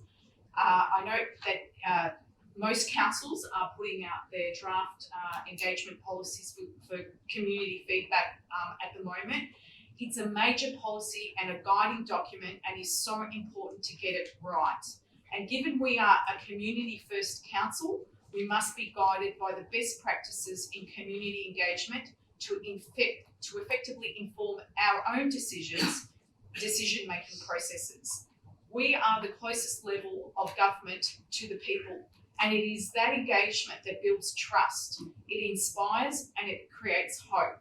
So our community engagement must be responsive, it must be transparent, it must be fair and respectful to all our diverse community and stakeholders. I look forward to our community's important input and feedback after the draft policy is put out for exhibition. Thank you. Thank you, Councillor. I invite Councillor Lakenshire, seconder of motion, to speak. Thank you, Madam Mayor. I would certainly like to reiterate the comments of Councillor Takos. This is an extremely important policy. I recall that my early days in local government, about the only consultation we did was advertising planning applications. It was not that common to seek community consultation on the vast array of other policies that local government did. That was a long time ago. However, things have changed and our practices have been extremely good. However, this is now a provision that's come in under the new Act, and I'm mindful that we are going into the Christmas recess period. So this is one for the community, the media to pick up on quite strongly and to have a good look at over that Christmas break and to take it very seriously. But this is an important part of how we develop our full range of policies in council. So please, for all the community groups, individuals and others, have a look at this policy and certainly provide your feedback on it. It will be most welcome, and it's probably very good as the start of an excellent consultation process that we will see in the future. Thank you, Madam Mayor. Thank you, Councillor Lakenshire. Does anyone else wish to speak for the motion? Thank you, Councillor. I just want to reiterate, Madam Mayor, what Councillor Takos and Councillor Lakenshire commented on. And as they said, the community engagement policy is a very highly important policy, and I highly value the community engagements. So I am very much looking forward to the community involvement and their feedback, and when it comes back to council, very much looking forward to it. Thank you, Councillor Gore. Does anyone else wish to speak for the motion? Against the motion? No. I put the motion to vote. All in favour, please raise your hand. Thank you. All against? No. Declare motion carried. 12.11. Fairness, equality, respect, strategy, electronic gambling policy and community safety strategy report cards. I would like to invite Ms. Lily Dumble to present this report. Thank you. Thank you, Madam Mayor. The purpose of this report is to present to Council for noting report cards that list key achievements of the community safety strategy, the electronic gambling policy, and the fairness, equality and respect strategy for the period 2019 to 2020. Thank you, Madam Mayor. Thank you. Councillors, are there any questions or points for clarification? Is there a mover of a motion? Madam Mayor, I move the motion as per business papers. Thank you, Councillor Takos. Is there a seconder of the motion? Thank you, Councillor. I invite Councillor Takos, mover of the motion, to speak. Madam Mayor, in my role in the advocacy portfolio, one of the biggest challenges that our municipality has been facing is gambling losses, being the highest in the state for over 11 years. Our council has stood strong on the minimisation of these harms of gambling to the fabric of our community by standing with the Alliance for Gambling Reform and pushing for an end to gambling ads, and also tackling gamification, which is the impact of gambling and gaming on our youth.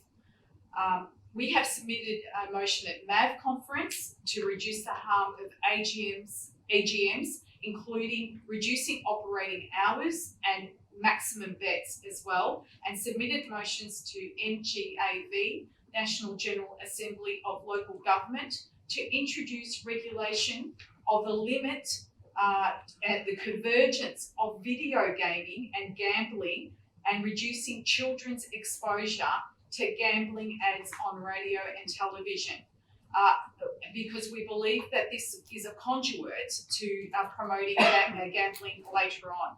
We ran a Gambling with Lives event to raise awareness to our community on the impact of gambling on people's lives, with excellent guest speakers. We've also assisted sports clubs in our community to draft gambling harm reduction programs, planned and delivered activities as part of Council's Libraries After Dark program to help offer social alternatives to people that would usually go to gambling, to look at an alternative to go to libraries that are staying open a bit longer and prevent that risk of gambling harm. Our officers have done so much and such great work.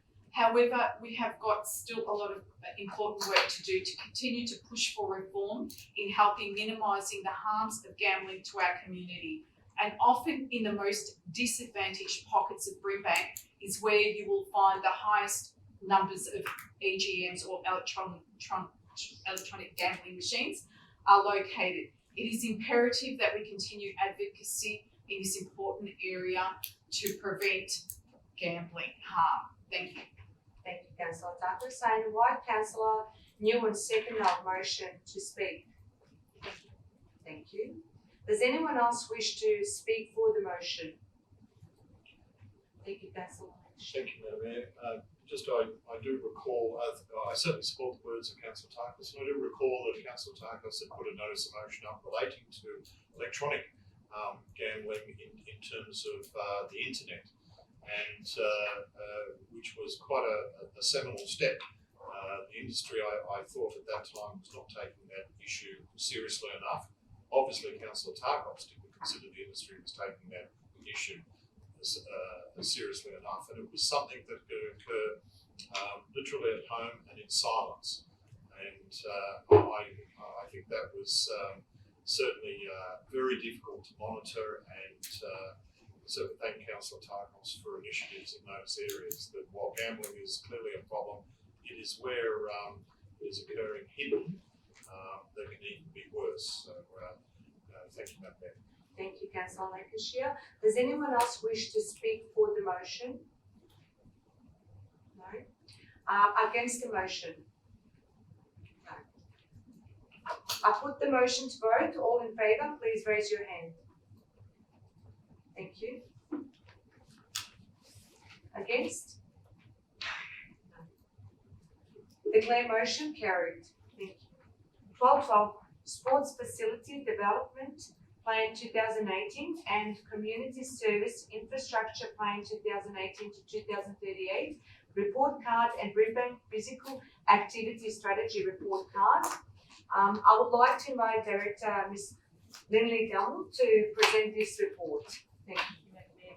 The purpose of this report is to present to Council noting reports cards that list key achievements of the Sports Facility Development Plan, the Community Services and Infrastructure Plan, and the Brimbank Physical Activity Strategy for the period 2019 to 2020.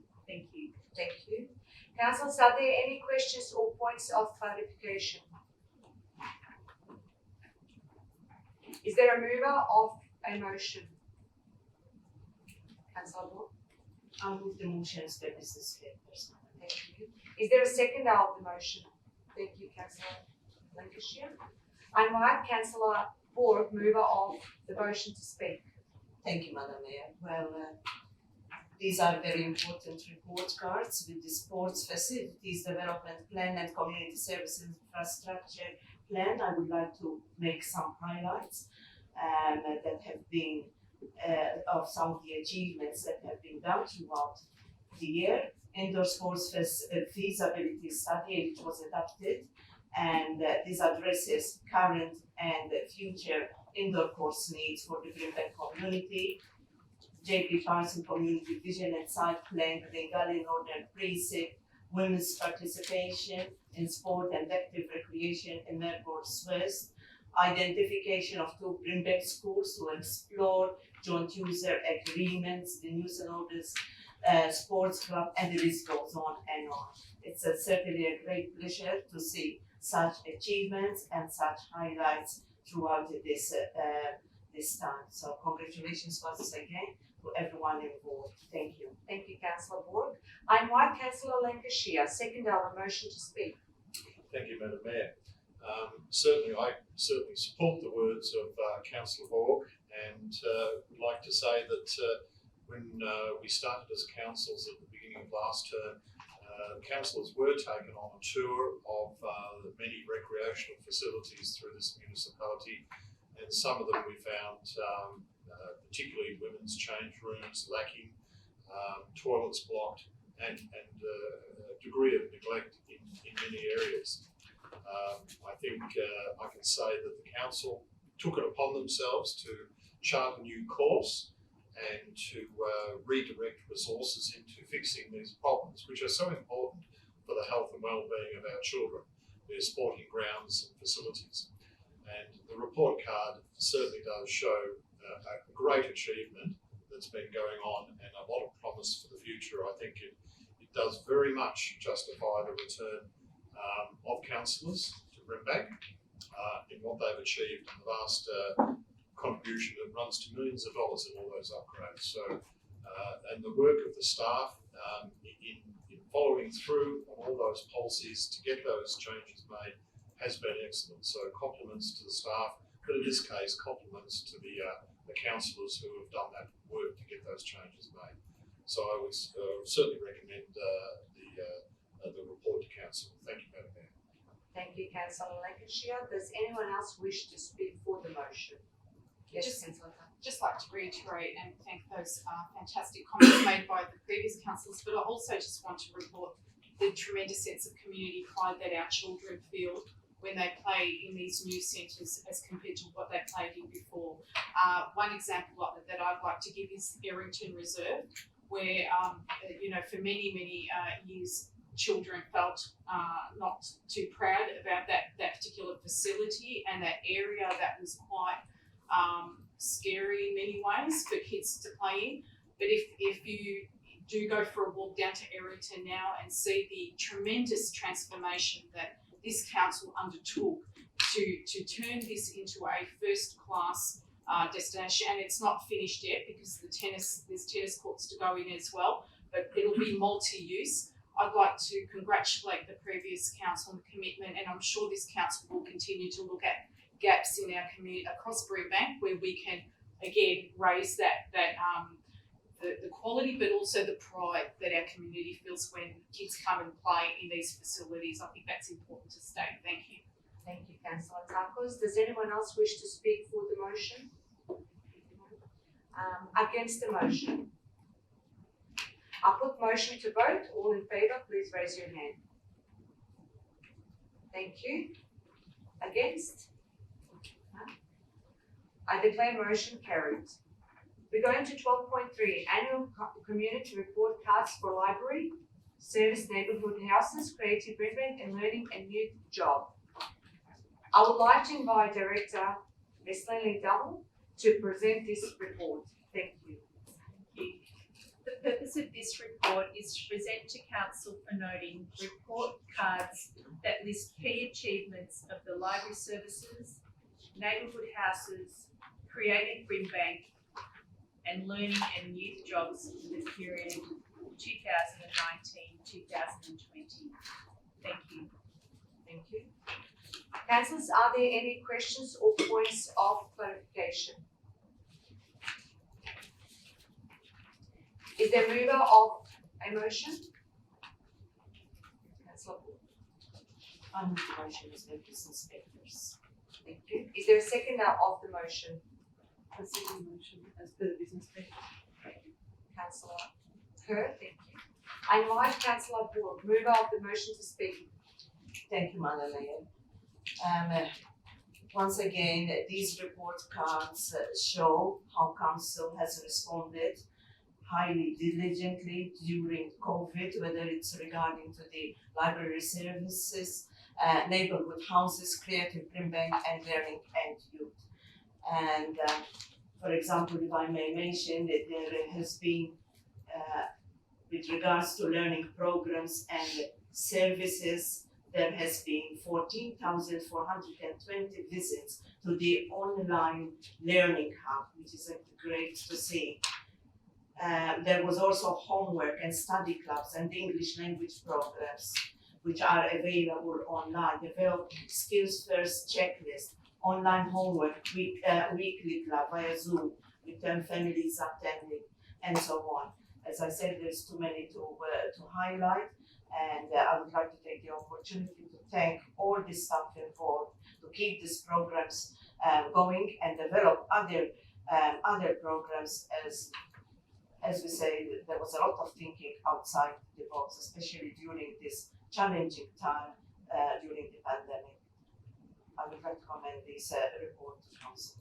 Thank you, Councillor Paul. I invite Councillor Kerr, second our motion, to speak. Does anyone else wish to speak for the motion? I'd like to say Councillor Takis. Madam Mayor, I'd like to point out that we also have the highest youth unemployment in the state. Brimbank Learning Futures, based at Busy Cares Hub, is currently delivering a program and service for young people seeking to engage or re-engage back into learning or employment. Employment and staying employed is a critically important issue in Brimbank because, as we know, employment is the first step, but often for young people, we need wraparound services because it's keeping them intact in employment that is the hard part. So supports once they gain employment is just as important as gaining the job so they can stay employed. So having worked myself in the employment sector, I cannot stress how important this particular wraparound service that Busy Cares Hubs offers is. And our local community, because factors such as lack of transport, access to stable housing, food insecurity and language barriers all play a key part in a lot of our children also not able to stay in employment. So I applaud this fantastic card, but employment and jobs has been a key focus for the last council, and I hope it does continue as we rebuild post-pandemic. Thank you. Does anyone else wish to speak for the motion? No? Against? I put motion to vote. All in favour, please raise your hand. Thank you. Against? Declare motion carried. We're going to 12.40, Emergency Management Planning, Reform December 2020 Update. And I would like to invite Director Mr. Neil Whiteside to present this report. Thank you. Thank you, Madam Mayor. With recent changes to emergency management arrangements based on the Emergency Management Legislation Amendment Act 2018, the following issues require council consideration: the establishment and responsibilities of a Municipal Emergency Management Planning Committee, the development and auditing of a Municipal Emergency Management Plan, and also defining and nominating emergency management planning reform roles and responsibilities. The purpose of this report is for council to note the update on the emergency management planning reform and consider adopting the required changes to the emergency management planning arrangements as per the requirements of the Emergency Management Legislation Amendment Act 2018. Thank you, Madam Mayor. Thank you. Councillors, are there any questions or points of clarification? Is there a mover of a motion? Councillor Neal? Thank you. As per preference. Thank you. Is there a seconder of the motion? Councillor Ward, thank you. I invite Councillor Newen, mover of the motion, to speak. Yeah, I agree. It's about time we look at our emergency management planning. Thank you. I invite Councillor Ward, seconder of motion, to speak. That's fine, thank you. Does anyone else wish to speak for the motion? Against the motion? I put the motion to vote. All in favour, please raise your hand. Thank you. Against? I declare motion carried. Thank you. 12:15, contract number 202791, recyclables processing services, extension of contract. I would like to invite Director Ms. Neil Whiteside to present this report. Thank you. Thank you, Madam Mayor. The purpose of this report is for Council to consider the extension of contract number 22791, external recycling processing service, for a 1-year period, subject to a ministerial exemption under section 186 of the Local Government Act. The extension of the current contract will ensure service continuity for Council's curbside recycling collection service and allow time for the Metropolitan Waste and Resource Recovery Group to conduct a joint procurement process on behalf of all participating councils, including Brimbank, to secure a longer-term recycling processing contract. The Metropolitan Waste and Resource Recovery Group is currently in the process of seeking a ministerial exemption on behalf of participating councils to allow councils to extend their contracts beyond the current exemption period of the 30th of June 2021. Thank you. Thank you. Councillors, are there any questions or points of clarification? Is there a mover of the motion? Madam Mayor, I move items 12.15, 12.16, 12.17, 12.18 as a block, Madam Mayor. I second that, Madam Mayor. And of course, councillors are allowed to ask questions on any of the items. Thank you. I invite Councillor Sam David, mover of the motion, to speak. No speak, Madam Mayor, just more than consideration. I invite Councillor Takos, second on motion, to speak. As per business, I support what Councillor David has said. Thank you. Does anyone else wish to speak for the motion? Against?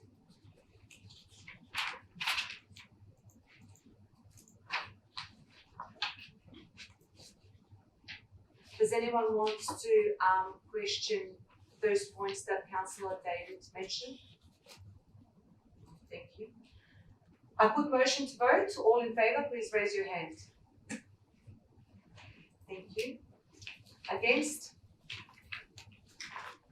I declare motion carried. Thank you. 12.16. Sorry. Okay. Thank you.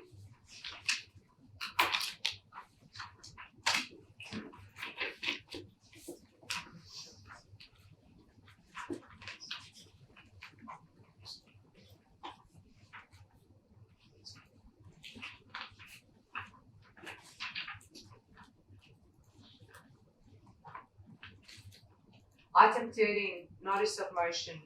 There are 5 notices of motion for consideration. Councillors, I remind you that the notice of motion must be moved as printed in the papers, and only if seconded can an amendment be moved.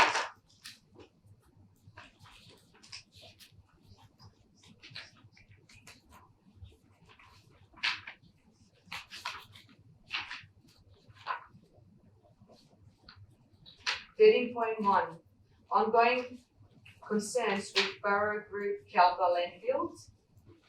Councillor Borg, yes, thank you. Thank you, Madam Mayor. I would like to move the motion that council writes to Mr. Raymond Barrow, Managing Director, the Barrow Group, and and Dr. Kathy Wilkinson, Chief Executive Officer, Environment Protection Authority, and the Honourable. I'd like to move. I'd like to move an amendment also to the motion. I'd like to foreshadow an amendment, Madam Mayor. Oh, seconded first. Okay, sorry about that.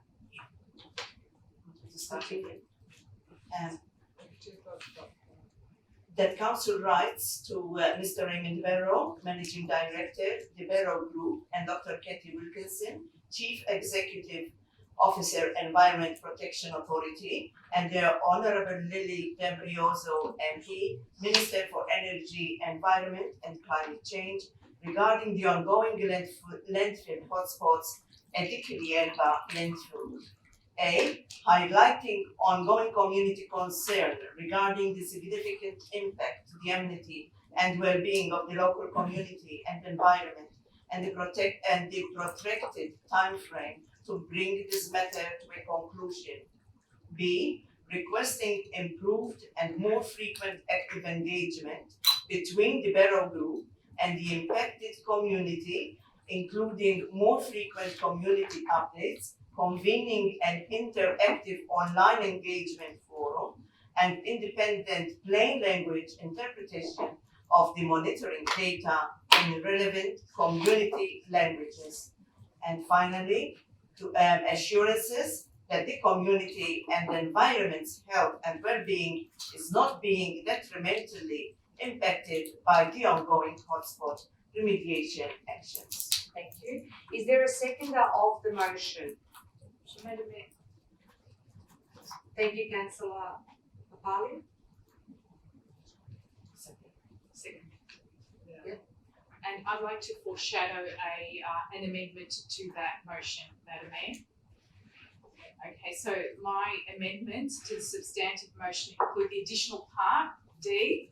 It calls on the Honorary Lily D'Ambrosio MP, Minister for Energy, Environment and Climate Change, to initiate as a matter of urgency an independent investigation into the management of ongoing hotspot fires at the Barrow Group's Kialba landfill by the EPA, and that the investigation consider the efficacy of the remediation response, the health impacts of the fires on the surrounding communities, and an independent analysis of air quality, including the presence of volatile organic compounds, and recommend a pathway to a speedy resolution of this issue. Thank you. Do I have a second? Thank you, Councillor Sam. I invite Councillor Borg, mover of motion, to speak. Yeah, sorry. That's all.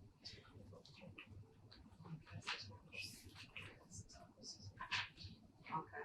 So we're now going to take the vote on amended motion. That's Councillor Tappers. Let's put to vote. Yeah. All those. All those in favour? Thank you. Against? No. Thank you.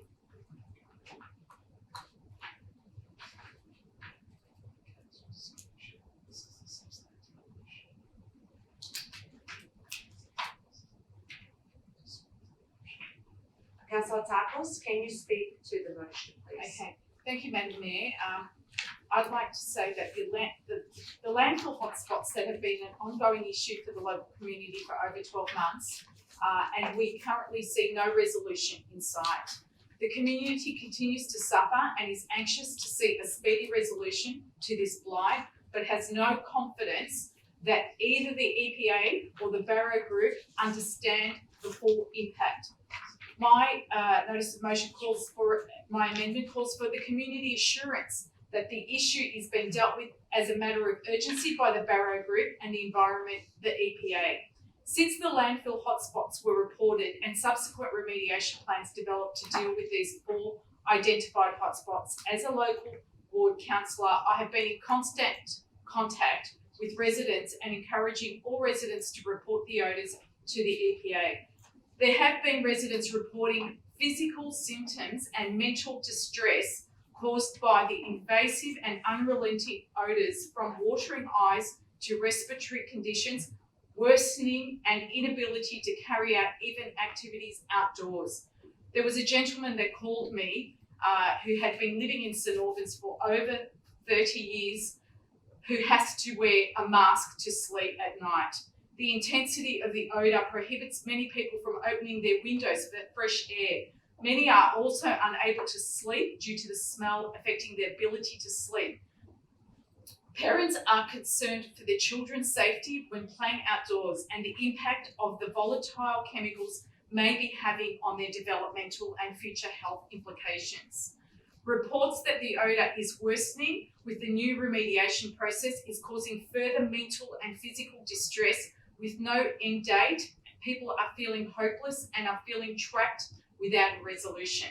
Residents are telling me that they want to understand more. They want to understand what is really going on here. They want to understand what are the real impacts on their health. They want to understand what is a realistic pathway to solve and end this intractable problem. They want Barrow and the EPA to have meaningful and ongoing engagement, not one-way engagement, but where they are listened to. They want confidence that they are being heard and that their concerns are being taken seriously and not being fobbed off. My amended notice of motion is responding to the community perception of the lack of real engagement by Barrow or any real demonstrated concern by EPA towards people's health, despite people continuously reporting the odour for over a year. There are real feelings of frustration bordering on giving up because no action other than one fine administered by the EPA showing little regulatory strength against this polluter. I strongly commend this amended motion to councillors. Thank you. Thank you. I invite Councillor David, seconder of the motion, to speak. Thank you, Madam Mayor. Indeed, and Councillor Tucker's representing the ward, Kialpa. This issue, this problem, is more than 1 year ahead of us. I believe, we all believe, and the last council supported Councillor Tuckers and the ward councillors to do something with the Barrow group. And we're great believers that the people of Kialpa, they're entitled to live in a clear environment like everybody else. And I think we should do something about this and support it all the way until something's happened. I know that these type of fires can take more than a year, maybe years, but something has to be done to try and at least encourage the Kialpa residents to hope for the future somehow, yes. Thank you. Does anyone else wish to speak for the motion? Yes, Councillor. I would like to endorse what Councillor Tankos and Councillor David said. This has been a very long ongoing issue and is having quite a significant impact on the community, especially those that are living close and perhaps not so close to the site in question. The community is desperate for answers, desperate for assurance that they won't suffer lasting impacts, and desperate for a solution. I would like to congratulate Councillor Tankos for being the driving force behind this motion, and we continue to work together until a solution is found. Thank you, Councillor Ward. Does anyone else wish to speak for the motion? Thank you, Councillor. I actually have a question at this point. Just the concern over these ongoing landfill hotspots. Is there any understanding why, after all this time, they haven't been able to put them out or stop this? What I can say is that they did try to irrigate them underground, but the remediation, there's been several different remediations, and the current one is to dig up the hot waste and bring it above ground to cool it, and that's causing an intensification of the odour, which is impacting greatly on our community. And the concern that I have is that our community will only have several days over Christmas respite from this odour as they cover it. But what happens after that is a resumption of that odour, and it doesn't seem like there's a break where there's any certainty about when it will end either, which is causing a lot of people mental distress because they can't even open up a window. Something we take for granted as to get some fresh air after a hot day. They can't do that. And I have been shown physical evidence of a person hitting a tree in front of their house, and the dust and pollution flying off that tree is just incredible that live there. So I really am concerned about what people are breathing in, in the immediate surrounding area, but also in the pockets of St Albans where a lot of that odour is quite strong as well. So I really don't know what the next step will be, but that the current what the indicators are is that there's been an intensification of the odour, which is why people want action. Thank you, Councillor Thomas. Thank you, Madam Mayor. Against the motion? I'll put the motion to vote. All in favour, please raise your hand. Thank you. Against? I declare motion carried.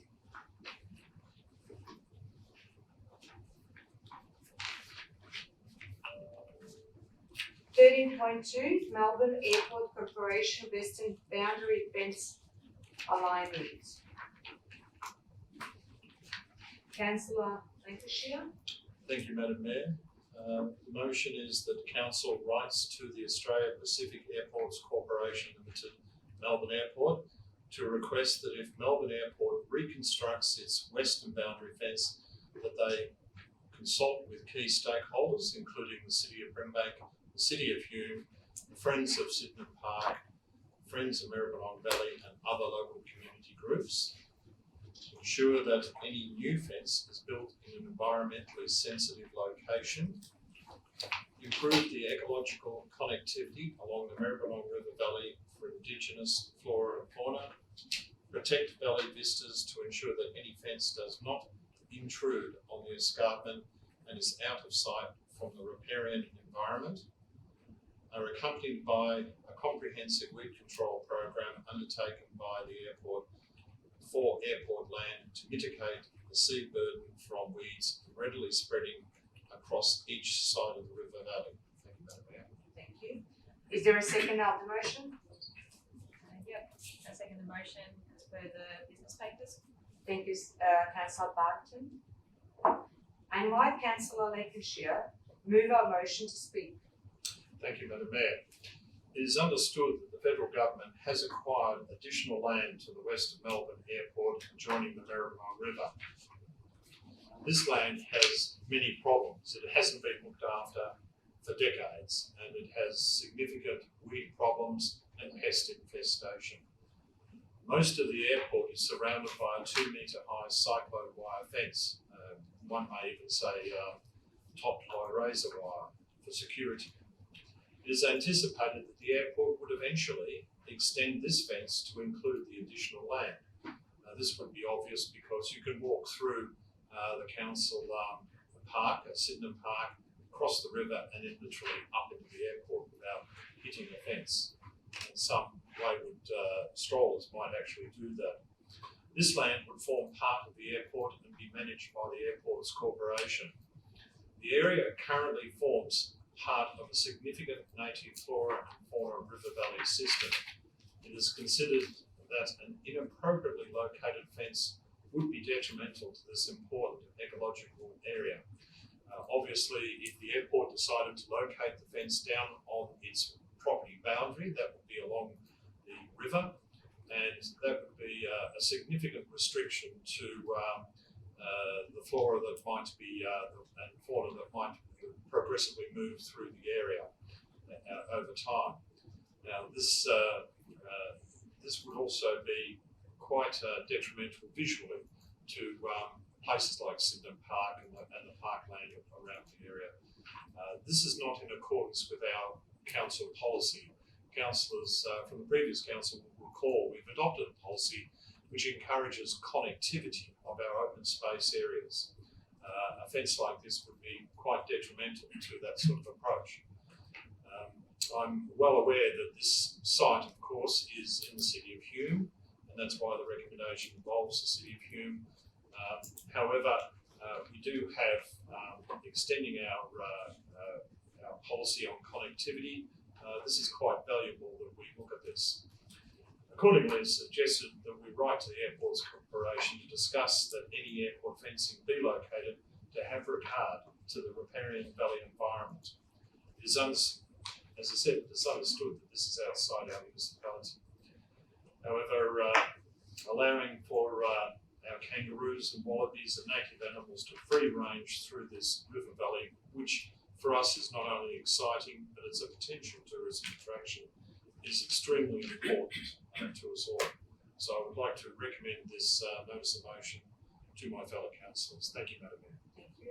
I invite Councillor Sarah Brenton, seconder of motion, to speak.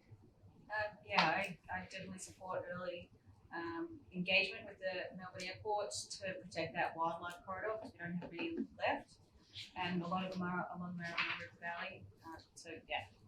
Support that. Thank you, Councillor Brenton. Does anyone else wish to speak for the motion? Thank you, Councillor. I'd like to support the motion and what's been said by Councillor Branton and also Councillor Lancashire. The adjoining area, you can tell when you walk through from the airport side to the Brimback side, the complete difference in the management of the land. Our council and our conservation team have actually, treated this ecologically unique area with such respect and kept the weeds to a minimum.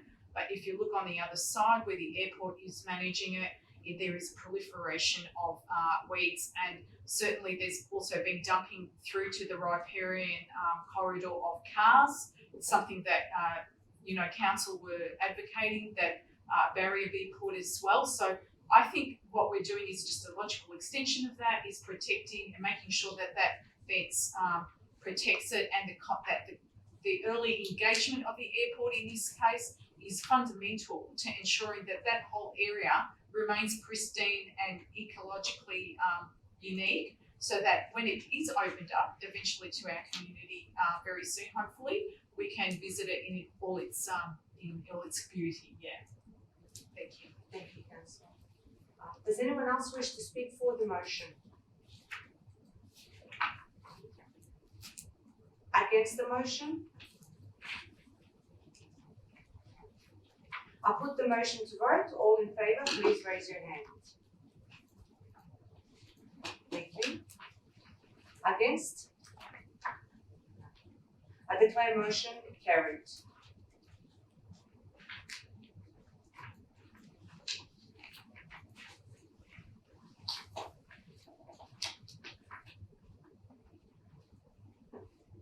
Going to item 13.3, residential rate waiver program and relief mechanism. Councillor Nguyen. Question? Can I raise a question? Would you like to move your motion? Okay. So, I'd like to move the motion that council requests an officer's report on the potential for implementing a formal residential rate waiver program and related mechanisms for City of Brimbank residents who have been most impacted by financial hardship as a result of COVID-19. The officer report is to be presented at the February Council meeting in 2021. The report should focus on providing a strict and defined criterion of eligibility for the program to ensure that the program targets and only benefits those residents who have been most financially disadvantaged during the COVID-19 period. The report could also canvass ways council can financially support renters who have been significantly impacted. Is there a seconder? Thank you, Councillor Khan. I invite Councillor Nguyen, mover of motion, to speak. Through you, Madam Mayor, I would like to seek an amendment to the motion where it says rate waiver program to include rate waiver and deferral program.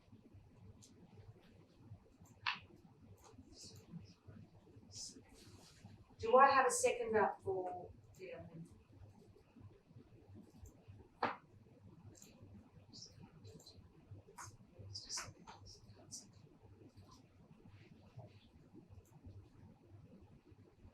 Do we have a seconder? For the amendment. For amendment. So, Councillor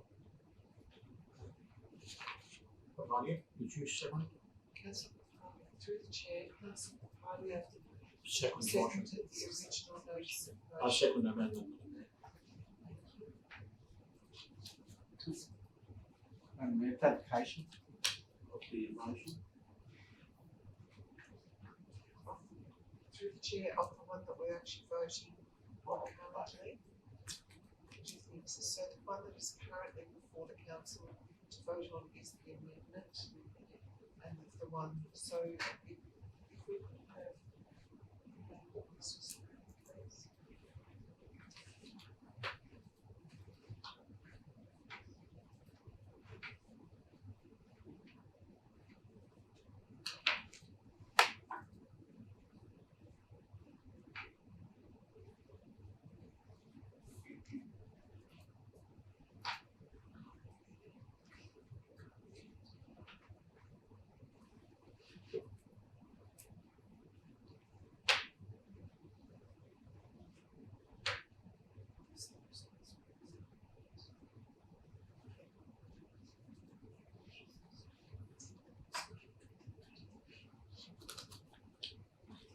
So through the chair, it's essentially the same as councillor Green's with the addition of the word waiver.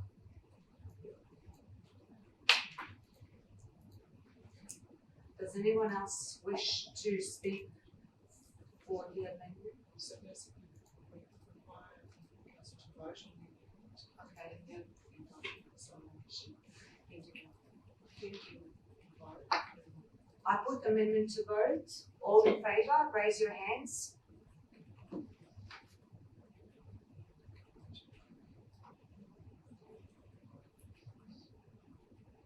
Sorry. Okay. Are we, what we were, sorry. So through the chair, just for clarification, thank you, Madam Mayor, through the chair, we're actually voting on councillor Lancashire's amendment, which was on the screen, just on the screen, so it's just the additional word.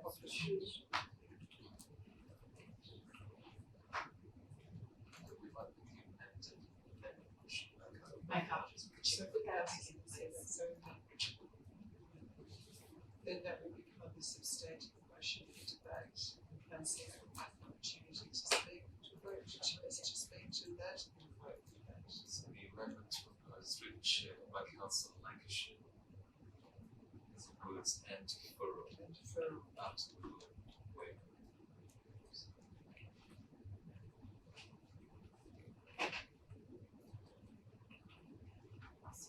Can I ask for some clarification? Are we essentially asking for a review of the whole financial hardship? Because the policy today that was in the reports dealt with the financial hardship, so the deferral is in that. So we're asking for the review of the suite of financial hardship.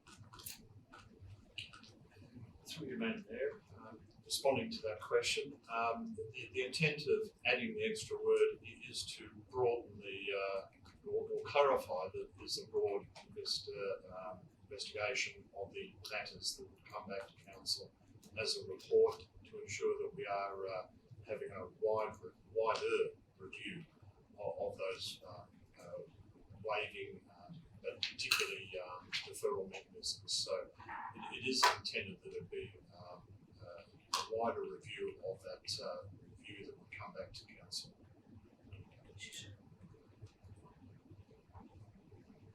I'll put the amendment to vote. Is there any further questions? Is there any further questions? Madam Mayor, I did second the amendment. I heard Councillor earlier asking for more clarification on this. It's quite a number of words there that I don't think have been digested by councillors.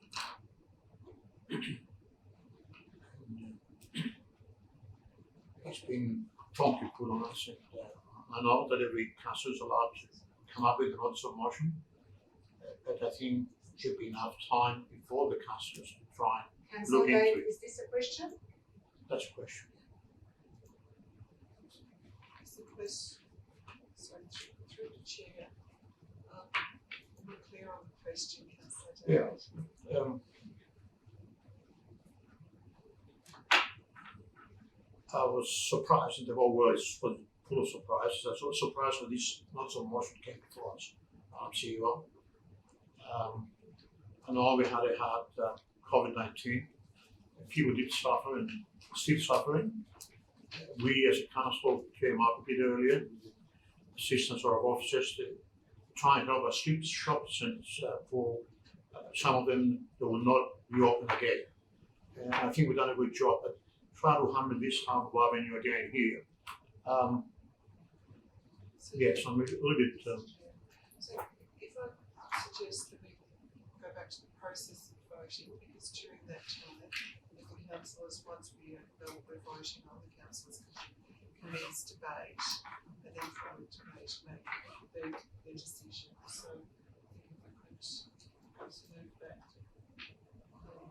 voting on the on Councillor Lancashire's amended motion, unless there are any further questions.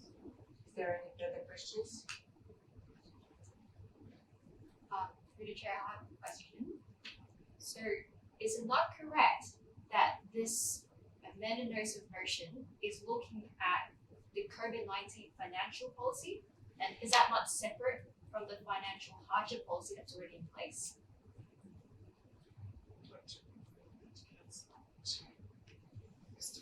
Mr. Mark, thank you. Thank you. Through you, Madam Mayor. Council tonight's adopted a revised financial hardship policy, and a sub-policy of that, which is referred to it, and is a different policy, is the COVID-19 financial hardship policy. That is correct. Thank you, Mr. Mark. Any further questions? I'll put the amendment to vote. Thank you. All in favour? Please raise your hand. The amendment. Amendment. Through. Yeah.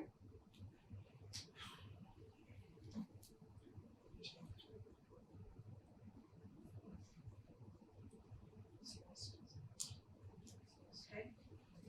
Amendment has been lost. So go back to Okay.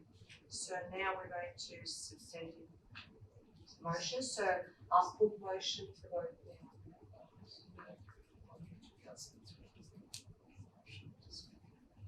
Okay, Councillor Newman, as a mover of motion, would you like to speak? Thank you. So the purpose of this notice of motion is to gather support for an officer's report on the potential for a COVID-19 residential rate waiver program, and as well as other relief mechanisms for residents of Brimbank who've been hit hardest by COVID. Now, there's no doubt that Brimbank residents have been doing it tough. Like, we've been hit hardest than the rest of the state, and we went early into lockdown. And there's no doubt that everyone in Brimbank has been financially impacted, but some have been more severely impacted than others. There are pockets of our community in low socioeconomic backgrounds, and there are many people who have lost their jobs in unemployment. 9 months have passed since lockdown in Victoria. It's time for us to review Brimback's COVID-19 hardship policy and also have a look at what other councils are doing as well.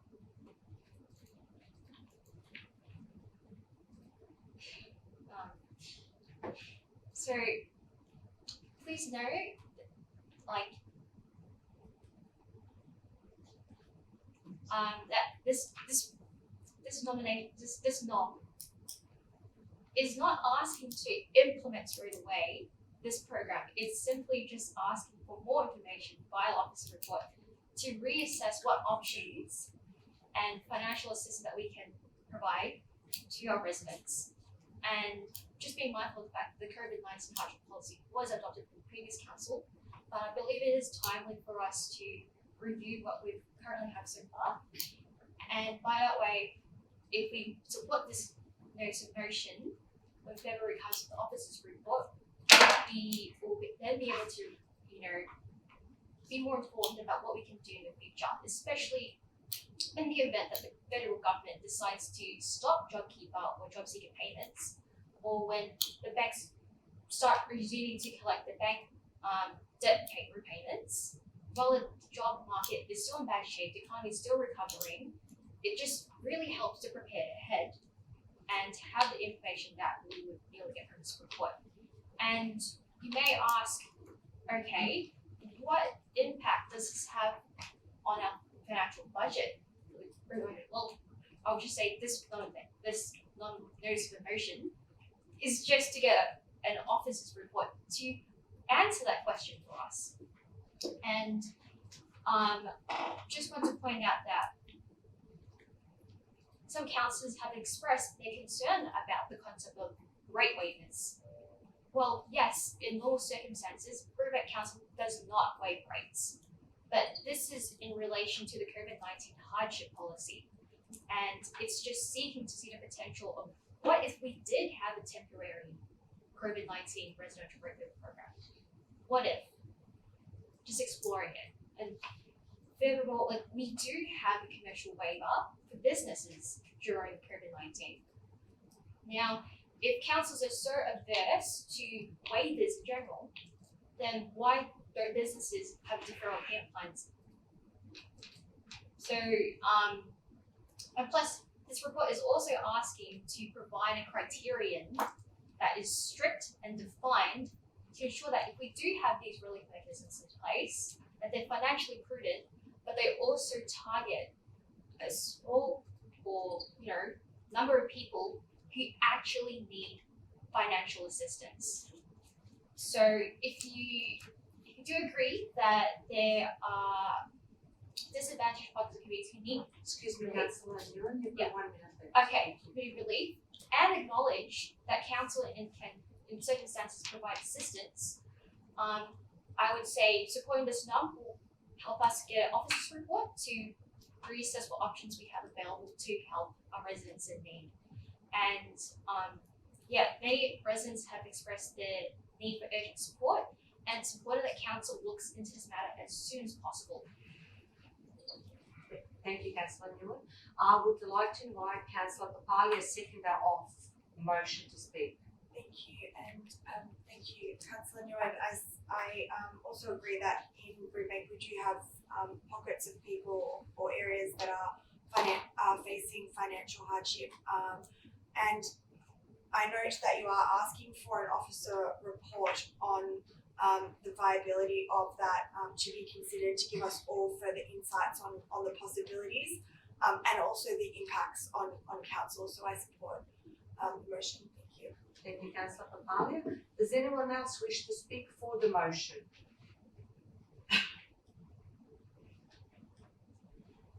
Against? Councillor Kerr. I just believe that these issues have already been addressed in the original financial hardship report, and it's an unnecessary expenditure of council money at this stage. And we've got a budget to adhere to, and I just don't think there's scope in it. Thank you, Councillor Kerr. Councillor Hall. Thank you, Madam Mayor. For me, COVID-19 pandemic and its response and recovery are very much in the forefront. Brimbank Council's resources are currently stretched to their limits. Such a report, as requested in this notice of no motion, would be stretching the resources even more. It would need to identify not only the unknown financial impact, but also the complexities and legalities of establishing a mechanism to support a system to non-ratepayers. Council does have a hardship policy which has been amended and endorsed earlier this evening. This amendment makes it more accessible and equitable to members of the community. For these reasons, I will not be supporting this motion. Madam Mayor, this is a tough one, but I have to support what Councillor Victoria Morgan and Councillor Kerr said, is that we've got a dedicated budget that is post-pandemic, and it has been hit also by lack of revenue. Our council, more than any other council, and that's why comparisons shouldn't be made with other councils, is highly dependent on rates. We depend over 60% of our revenue comes from rates. With the other councils like Maribyrnong, a lot of their revenue comes through parking. That's an area that we do not have a big revenue basing. We also miss out on a lot of grants. We miss out on a lot of other funding. We fight for every dollar, and this council is 100% committed to supporting people with in disadvantage by all those policies we've been through tonight, and by paying for a transformational project that is in excess of $60 million to transform the most vulnerable people of our community's lives. So to say that we don't have that commitment in place is wrong. We are committed. The whole purpose we are here is to help the most vulnerable and to better their lives. But by implementing a mechanism, how would you apply it? There would be people that in my ward who are aviation workers who have both lost jobs would say, why can't I get it? Why is another person allowed? And it would create all kinds of diversions from our jobs, which is to support our community. I would, if it was a case where we had revenue streams, but we do not have those available revenue streams at the moment. We have got a hardship policy that we discussed tonight that I feel is a lot more transparent, a lot more available and open to our community to use, and there has been a very low take-up of it, which we need to explore as well. So there's strong arguments there that we are already supporting those people in the community. If we need to do more, then we can explore it, but I feel that setting up such a mechanism, the money and Thank you, Councillor Thomas. You've got 40 seconds if you would like to finish. I'll tie it up there. Thank you, Madam Mayor. Thank you. Anyone else wants to speak against it?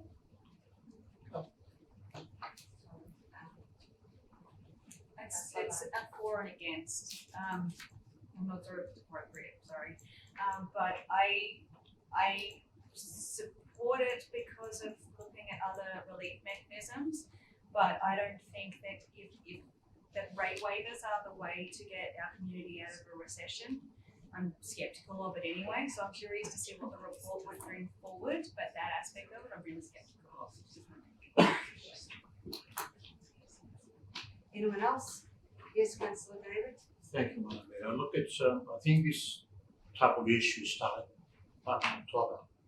I don't know about Councillor Luke, my fellow ward councillor, the Harvester ward councillors. I receive about 20 minimum calls a day about this. The reason why Councillor Nguyen did promise the people written leaflets that she will reduce the rates and allows it to cancel even to the charity organizations. That's in black and white, in a colorful type of advertisement. So they're asking me, why don't you assist Councillor Nguyen to cut our rates? So I get a bit of blame now for not assisting on that, for not helping.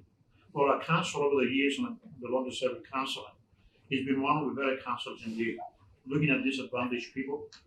Every one of them, our office is looking after them. If they can't afford to pay their rates, they set up a program to pay in according to the market type of payment to catch up eventually. So, yes, I mean, I'm a bit surprised, as I said earlier, to see this happening here, but that is all. Thank you, Councillor David. You have 3 minutes to reply to this, Councillor Nguyen. Yeah, okay. First of all, I would like to clear up the confusion between the difference between the financial hardship policy and the COVID-19 hardship policy. They are separate policies. This mayor's motion is more towards the COVID-19 financial hardship policy. It's just simply asking for more information and review of what we're currently doing. And what why can we not look at to see how can we help our residents a lot more? Why is that such a bad thing? And I know that, you know, everybody's saying we have lack of revenue due to COVID-19, but I would just like council to be cognizant of the fact that previously a 0% rate increase has been approved. Now, if you ask me, what has a bigger impact on the council budget? A 0% rate increase that is applied to all ratepayers, regardless of what financial circumstances they are in, versus B, a targeted temporary, like residential rate waiver for those who actually need it the most. And further, I'd also like to say, I think we're overly focusing on just the residential rate waiver part of the notice of motion. The notice of motion also includes investigation and exploration of other relief mechanisms that we can do to assist residents in need. And I've given examples such as, you know, what more can we do to help our renters, our young families, etc., not just ratepayers. So, furthermore, like people are asking, oh, like, you know, will this officer's report is going to cost us money? It's like, this is simply requesting more information to assess what options that we can have before we do go ahead with the program that does cost us money. So, yeah, that's my right of reply. Thank you, Councillor Newman. I'll put motion to vote. All in favour, please raise your hand.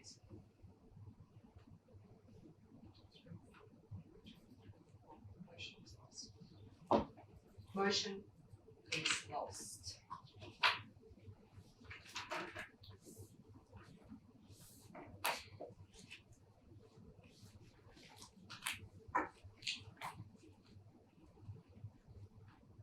Process for appointing temporary chair for item 13.4 and item 13.5.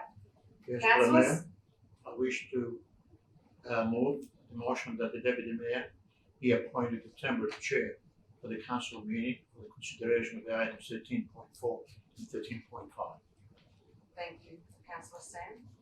I second that, Madam Mayor. Thank you, Councillor Burgess.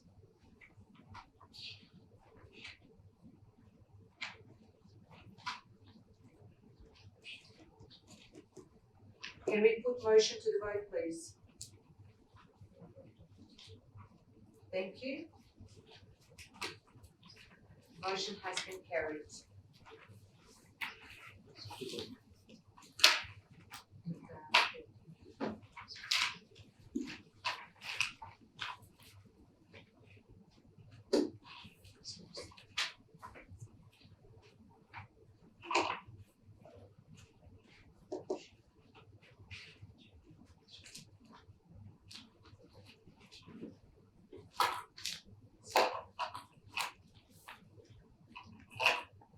So we are now looking at item 13.4, feasibility study for the costs and land implications of placing the power lines and tail lakes between Calvin Park and Sunshine Avenue underground.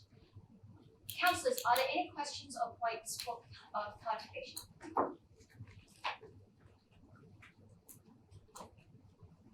Okay, Councillor Isaac, would you like to move your motion? Thank you. I'd like to move my motion that council undertakes a preliminary report of the cost and scope of undertaking a feasibility study for the cost and land implication of placing the power lines in Taylor's Lakes between Calder Park and Sunshine Avenue underground, as well as the cost of installing footpaths and basic park and amenities, including park benches, trees, and bins. Thank you, Councillor Isaac. Is there a seconder of the motion? I second. Thank you. Councillor Kerr. So, I invite, oh, yes. Through the chair, I propose an amendment to the motion. I propose a part B, rights to the Minister for Energy, Environment and Climate Change, the Honourable Willie D'Ambrosio MP, and Minister for Planning and Housing, the Honourable Richard Wynne MP, copied to local members of Parliament to seek advice and input. One, on the scope of any feasibility study to underground power lines for the purpose of utilising this land for usable open space and for the use for the provision of affordable housing. Two, any funding through state government to conduct a feasibility study into the undergrounding of power lines to facilitate an increase in usable open space and potential use for the provision of affordable housing. Okay, is there a seconder of the amended version? Madam Mayor, Councillor Wu, I second that. Okay, Councillor Liu. So I invite Councillor. Oh, no, right, yes, okay. All right, let's have a vote. Let's vote. So through the chair, can I speak to the motion or? So through the chair, currently, we need to know which motion you're speaking. Sure. So what happens is that we will vote to see whether it is actually, whether Councillor Lancashire's amended motion is up, and then that becomes a substantive motion, and then you commence your debate. Okay, I'll put the amended version to vote. All those in favour, raise your hand. Okay. We have that again, please. Alright, the amended version is carried. I invite Councillor Lancashire to speak to the motion. Thank you, Acting Madam Mayor. Look, I'd like to congratulate the Mayor for putting this motion up and also for agreeing to the amendment that's been proposed. Now, the electricity easements and other public land that's been tied up has been problematical in the past for a long time. It's tying up an awful lot of land that isn't that well looked after in terms of benefits to the community. It's what's being suggested here is that we do look at landscaping, paths and basic park amenities that could go into these areas. And certainly the community has expressed on many occasions the massive power lines that run through Melbourne, and is there anything that can be done? Now, clearly, my understanding from the past is that it used to cost a long time ago $1 million a kilometre to underground that power, but land has grown substantially in value, and affordability in housing has become an issue. So we have I think a number of opportunities here following on from the Mayor's proposal to look at this land and to see whether part of it can be developed for affordable housing and the income from that used to underground the power lines, and the other part be used for sporting facilities, community facilities and landscaping. So it's a proposal which needs research as to whether its time has come, because I'm convinced most certainly there will be a time where doing things like this to public land will be viable. And what's suggested here is that we undertake a study and seek government funding for that study over a section to see whether we have reached the point in time of being able to underground those power lines and better utilise that open space. Thank you, Madam Mayor. Okay, I invite Councillor Wu to speak to the motion. Thank you, Madam Mayor. I totally concur with Councillor Welch in relation to the writing to the Minister due to the size of the proposal, basically the cost. I can foresee the immense cost it's going to bear on the project, so it's something we just need to seek government funding if it goes ahead. Does anyone else wish to speak for the motion? Yeah, I would like to. Is that okay? Yep. So I think that the original motion is a great idea and incentive for Taylor's Ward. I think that You know, as a councillor for Taylor's Ward, I'd love to see more open spaces and more utilisation of that land at the moment that's just stagnant. And I think it would be a wonderful opportunity for Taylor's Lakes, Keilor Downs and Keilor Lodge to have that extra space, and I really support it. Thank you, Councillor Sarah. Anybody else also would like to speak to for the motion?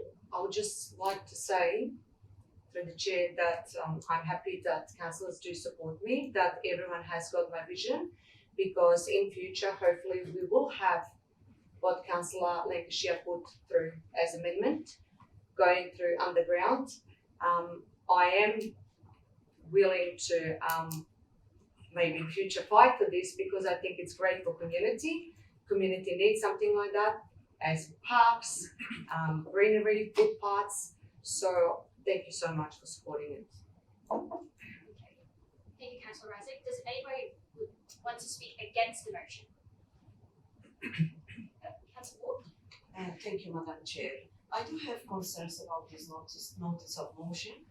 For me, as I said earlier, COVID-19 response and recovery are very much in the forefront. This is not the time for such a report, even though it is preliminary. I consider that as a council we do have so many other priorities, especially with regards to COVID response and the recovery phase that is down the track. We may reconsider this situation, but I don't feel comfortable with requesting this report at this stage, and for the reason I will vote against it. Thank you, Councillor Ward. Would anyone else like to speak for or against the motion? Okay. Against? Madam Deputy Mayor, yes. It's just a perhaps clarification in reference to feasibility study and perhaps what the cost is as such behind it. I've got no doubt it can an extremely good idea if you develop that land and perhaps the government come up with your funding. But again, all this has to be checked out, and we don't know who owns the land right now. We've done a lot of things. So can I have some perhaps bit of clarification to this? How much would feasibility study can cost this? Through the chair, Please. Yes. My understanding of the notice of motion is seeking a preliminary report on the costs and the scope. So it's a two-stage process. So the first stage is the council will receive a report early next year which outlines what the scope of the study will be and any of the costs that will be associated with undertaking the scope of the study. So council will then be required to make a decision as to whether it wanted to proceed and on what basis it would proceed and what is in scope and what is out. It's such a large piece of work that in order to probably provide a response to council about costs, we would first need to determine and agree on what the exact scope of it was. I like that. So I think the easiest way to explain it is it's a two-step process. Thank you.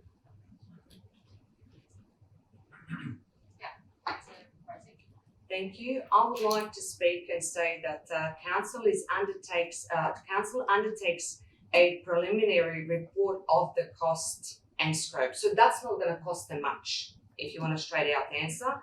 And this is just to look into it, what could be good for that part of land, or going through from Taylor's Lakes to Keilor Downs or even Keilor.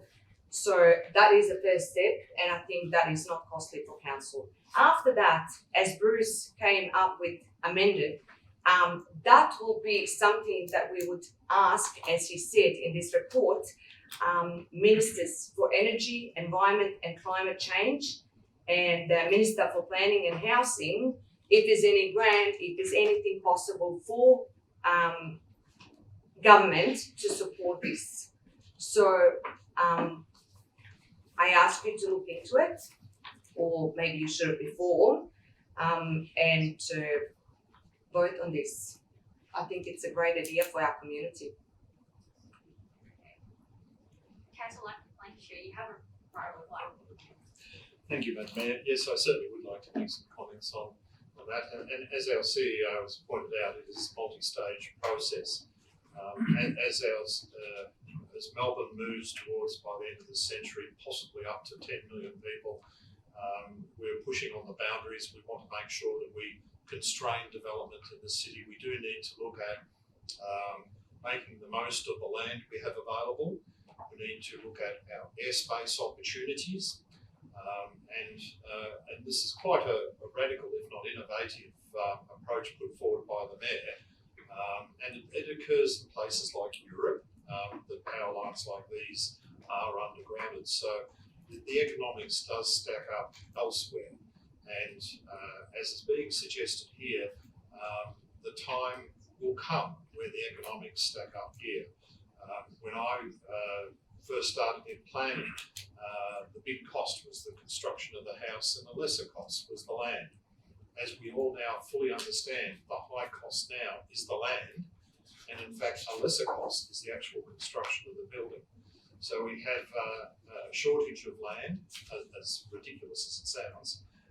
We need opportunities like this to be innovative, and certainly as suggested here, this would be something where we could tap into literally the billions of money that is being made available for affordable housing. And I do believe that I think the government is looking for innovative solutions, and why shouldn't it come from Brimbank to have an innovative solution on how we could improve our parkland, how we could add to affordable housing, and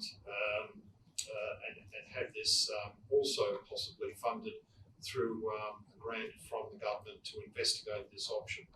So again, thank you, Madam Mayor, for raising this prospect, and I think there's every reason why Brimbank should be seen to be out there, innovative, and looking at quite unique solutions to our parkland facilities and affordable housing issues. So thank you, Madam Mayor.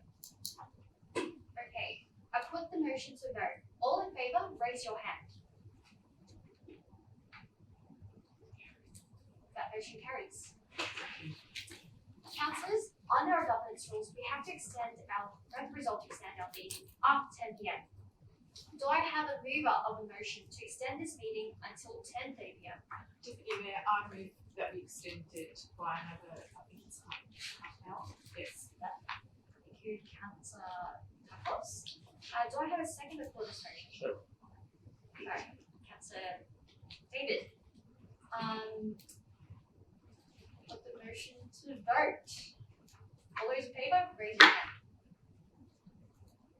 That motion carries. So we shall proceed on to item 13.5, update on the current and future upgrades to Sydenham Road.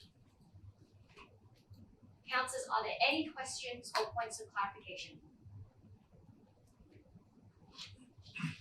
Councillor Razik, would you like to I move a motion that council provides an update on the current and further upgrades to Sydenham Road and consider prioritising curb, car park installation, roadworks and beautification of Sydenham Road as matter of urgency. Thank you. Thank you, Councillor Razik. Is there a seconder of the motion?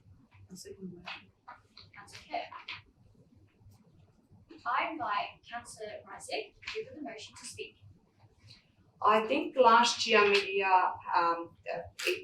it was some works done on Sydenham Road, and that has been left halfway, I would say. And that Sydenham Road is neglected. It's always puddles. It hasn't got curbing.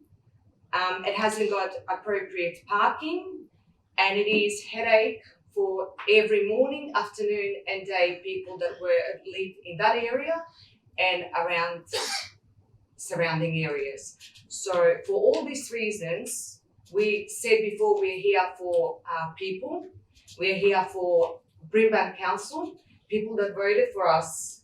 For all those reasons, I would like you councillors to support me on this motion. Thank you.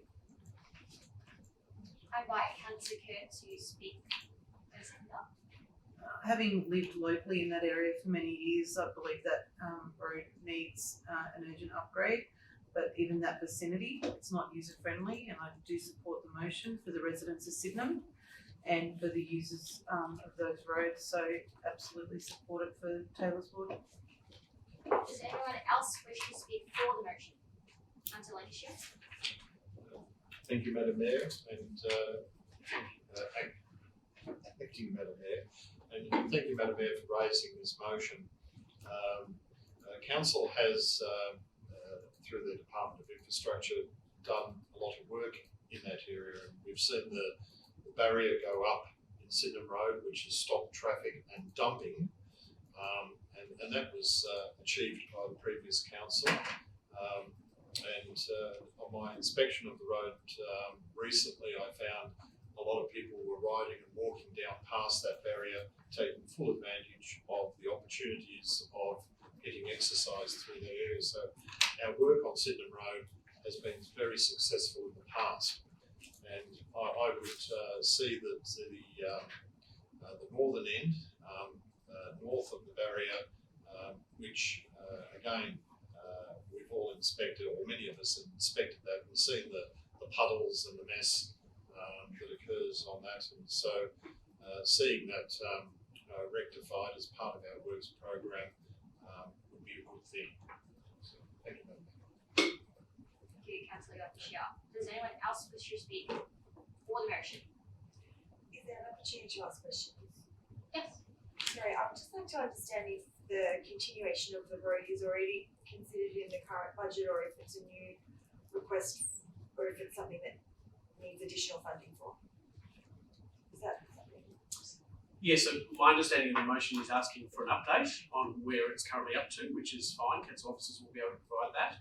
There is no allocation for budget at this stage in relation to upgrades on Sydenham Road, and any upgrades in the future would be obviously need to be considered by council as part of the annual budget process. Okay, thank you. So we're just asking for an update here. Correct. Thank you. Is my understanding. Now, does anybody wish to speak against the motion? Well, I am happy with the update, with the provision of the update on the current and future upgrades, but I am concerned about prioritizing the curbing, car parking installation, roadworks and beautification of Sydenham Road as a matter of urgency.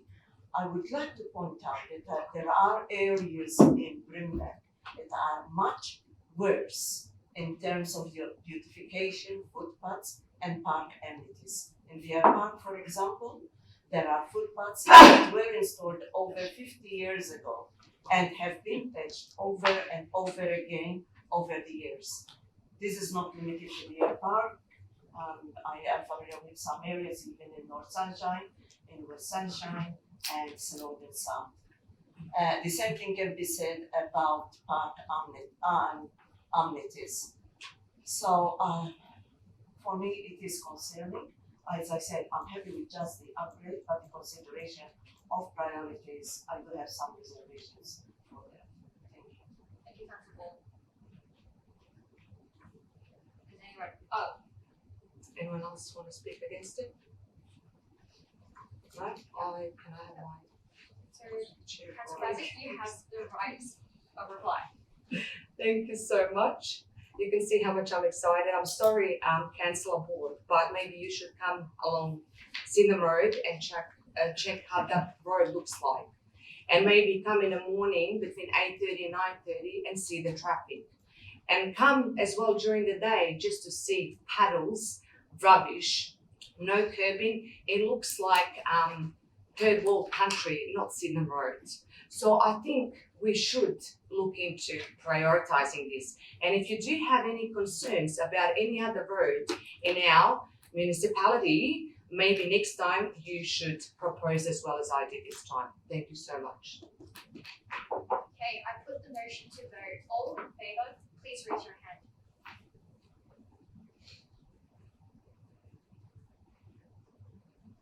That motion carries. Thank you.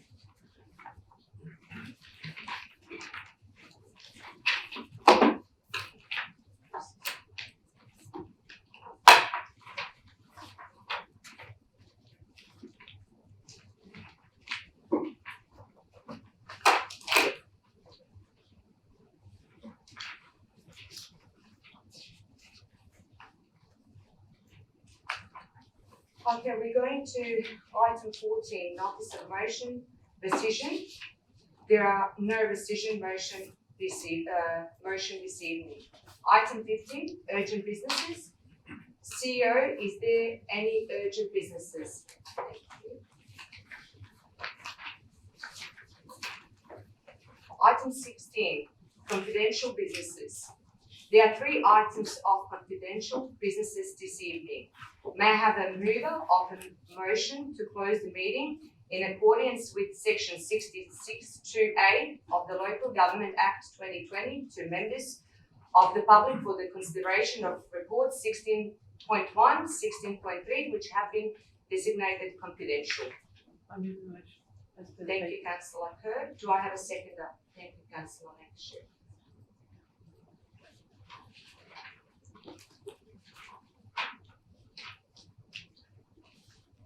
Thank you to everyone who is current.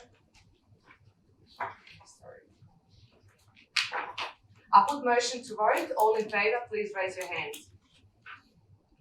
Thank you. Against? Motion carried. Thank you to everyone who is currently viewing the live stream of the meeting. This meeting will now be closed to members of the public, who will be placed in the holding bay for the duration of the consideration of the confidential item. As the last item of this evening, members of the public may wish to case viewing, in which case I would like to thank the public for their interest in tonight's meeting. We'll reopen the meeting to the public after this item are considered by council. The meeting is now closed to members of the public at 10:01.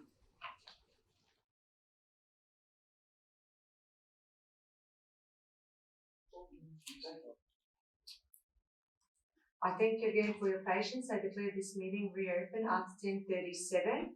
Council has considered the confidential items and resolved they will remain confidential at this stage. Meeting closed. Thank you all for attending and for your interest in tonight's meeting. I declare this meeting closed at 10:37. I instruct the host to stop recording of this meeting. Thank you.